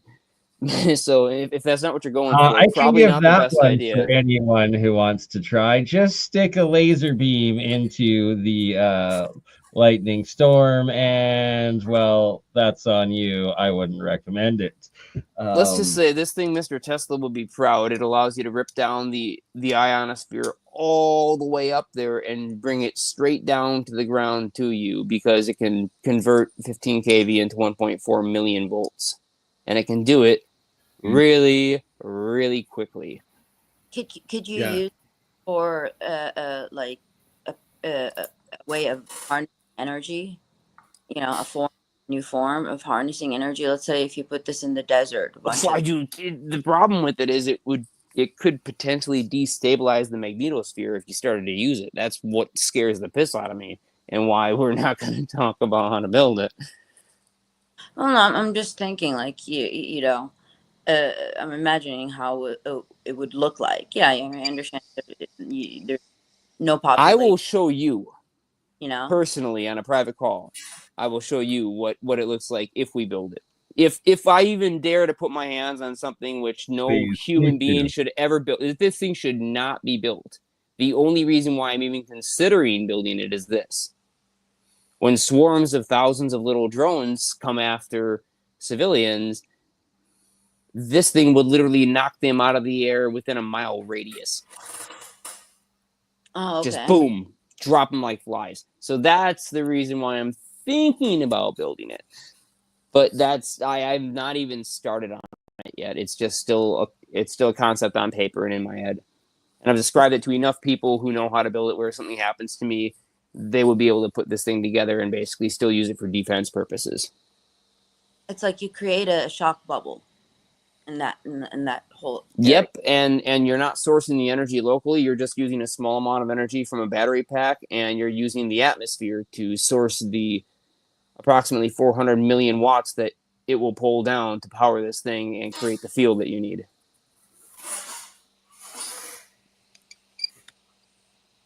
That's fascinating. And you only need like freaking 300 watts to pull down 400 million, which is the most ludicrously ridiculous point about the whole thing. Will it work? I mean, hey, I haven't built it yet, so I can't guarantee you it'll work, but I can say I ran small simulation tests in my old lab several years ago. I mean, she's got to be going on at least 10 years ago now, where I tested ionic downdrift and channeling it through a small version of Wardenclyffe Tower. And that worked insanely well. So in doing those experiments, I learned about something called plasma rectification and also learned about charge projection, which was directly tied to Tesla's teleforce. And there's a whole lot of other things that go along with that. But to say the least, when finally, very recently, somebody asked me about an experiment that I did when I was younger, it brought me back to this one. And the whole thing took me through this realization of, oh crap, I invented this crazy thing when I was 12 and it seemed to be sent down to me straight from heaven. And like, what is this crazy thing? And, then I thought about it after all these years, I'm coming up on 40 pretty soon. And it's like, now I actually know how to build it and we have the parts. They didn't exist at the time, but I can just get them on Amazon now. And that's why you don't want to make it too public. It makes sense, especially with earlier how we were discussing potentially the Schumann or the ionosphere. Karen Earthling was talking about it, but I guess his mic has cut out now, so we can't hear him. I mean, because this is mainly a defensive thing and it's not offensive, my main concern isn't that it's going to be used to go wage war. My main concern is that people will use it for defense, which is really what it's built to do, but they won't understand the reciprocations of actually stealing that much energy from the Earth circuit suddenly and repeatedly. And if they start to use it, they're going to really disrupt the Earth's magnetosphere, and it might start to let in huge amounts of solar radiation, which happens to be at an all-time high recently. So, like, these kinds of things could really screw up our power grid and other things like that. Because look, we've already had Spain and Portugal get knocked out because of the solar activity. Yeah. Yeah, don't talk about it. Don't talk about it anymore. It's enough. Yeah. People. Yeah. Anyway, JP, I'll make sure you get a hold of me after this. Well, I think Mike wants to shut this down, and Jeremy's going on his channel with Simon C right now. So, let's go on Jeremy's. The link to hop over in the private chat, and let's just you best be giving me that. Okay, I'm just gonna click on that now then. Yeah, exactly. All right, guys. Let's go. Thank you, Mike. Yeah. So we go. Thanks a lot, chat. You were great tonight. We had a great show, and we go live to air again next Friday at 9:00 Eastern. Free Energy Friday. Bernie, thanks a lot. Jeremiah, thanks a lot. Philip, Lulu, everybody. We'll see everybody next week. Take care. Cheers.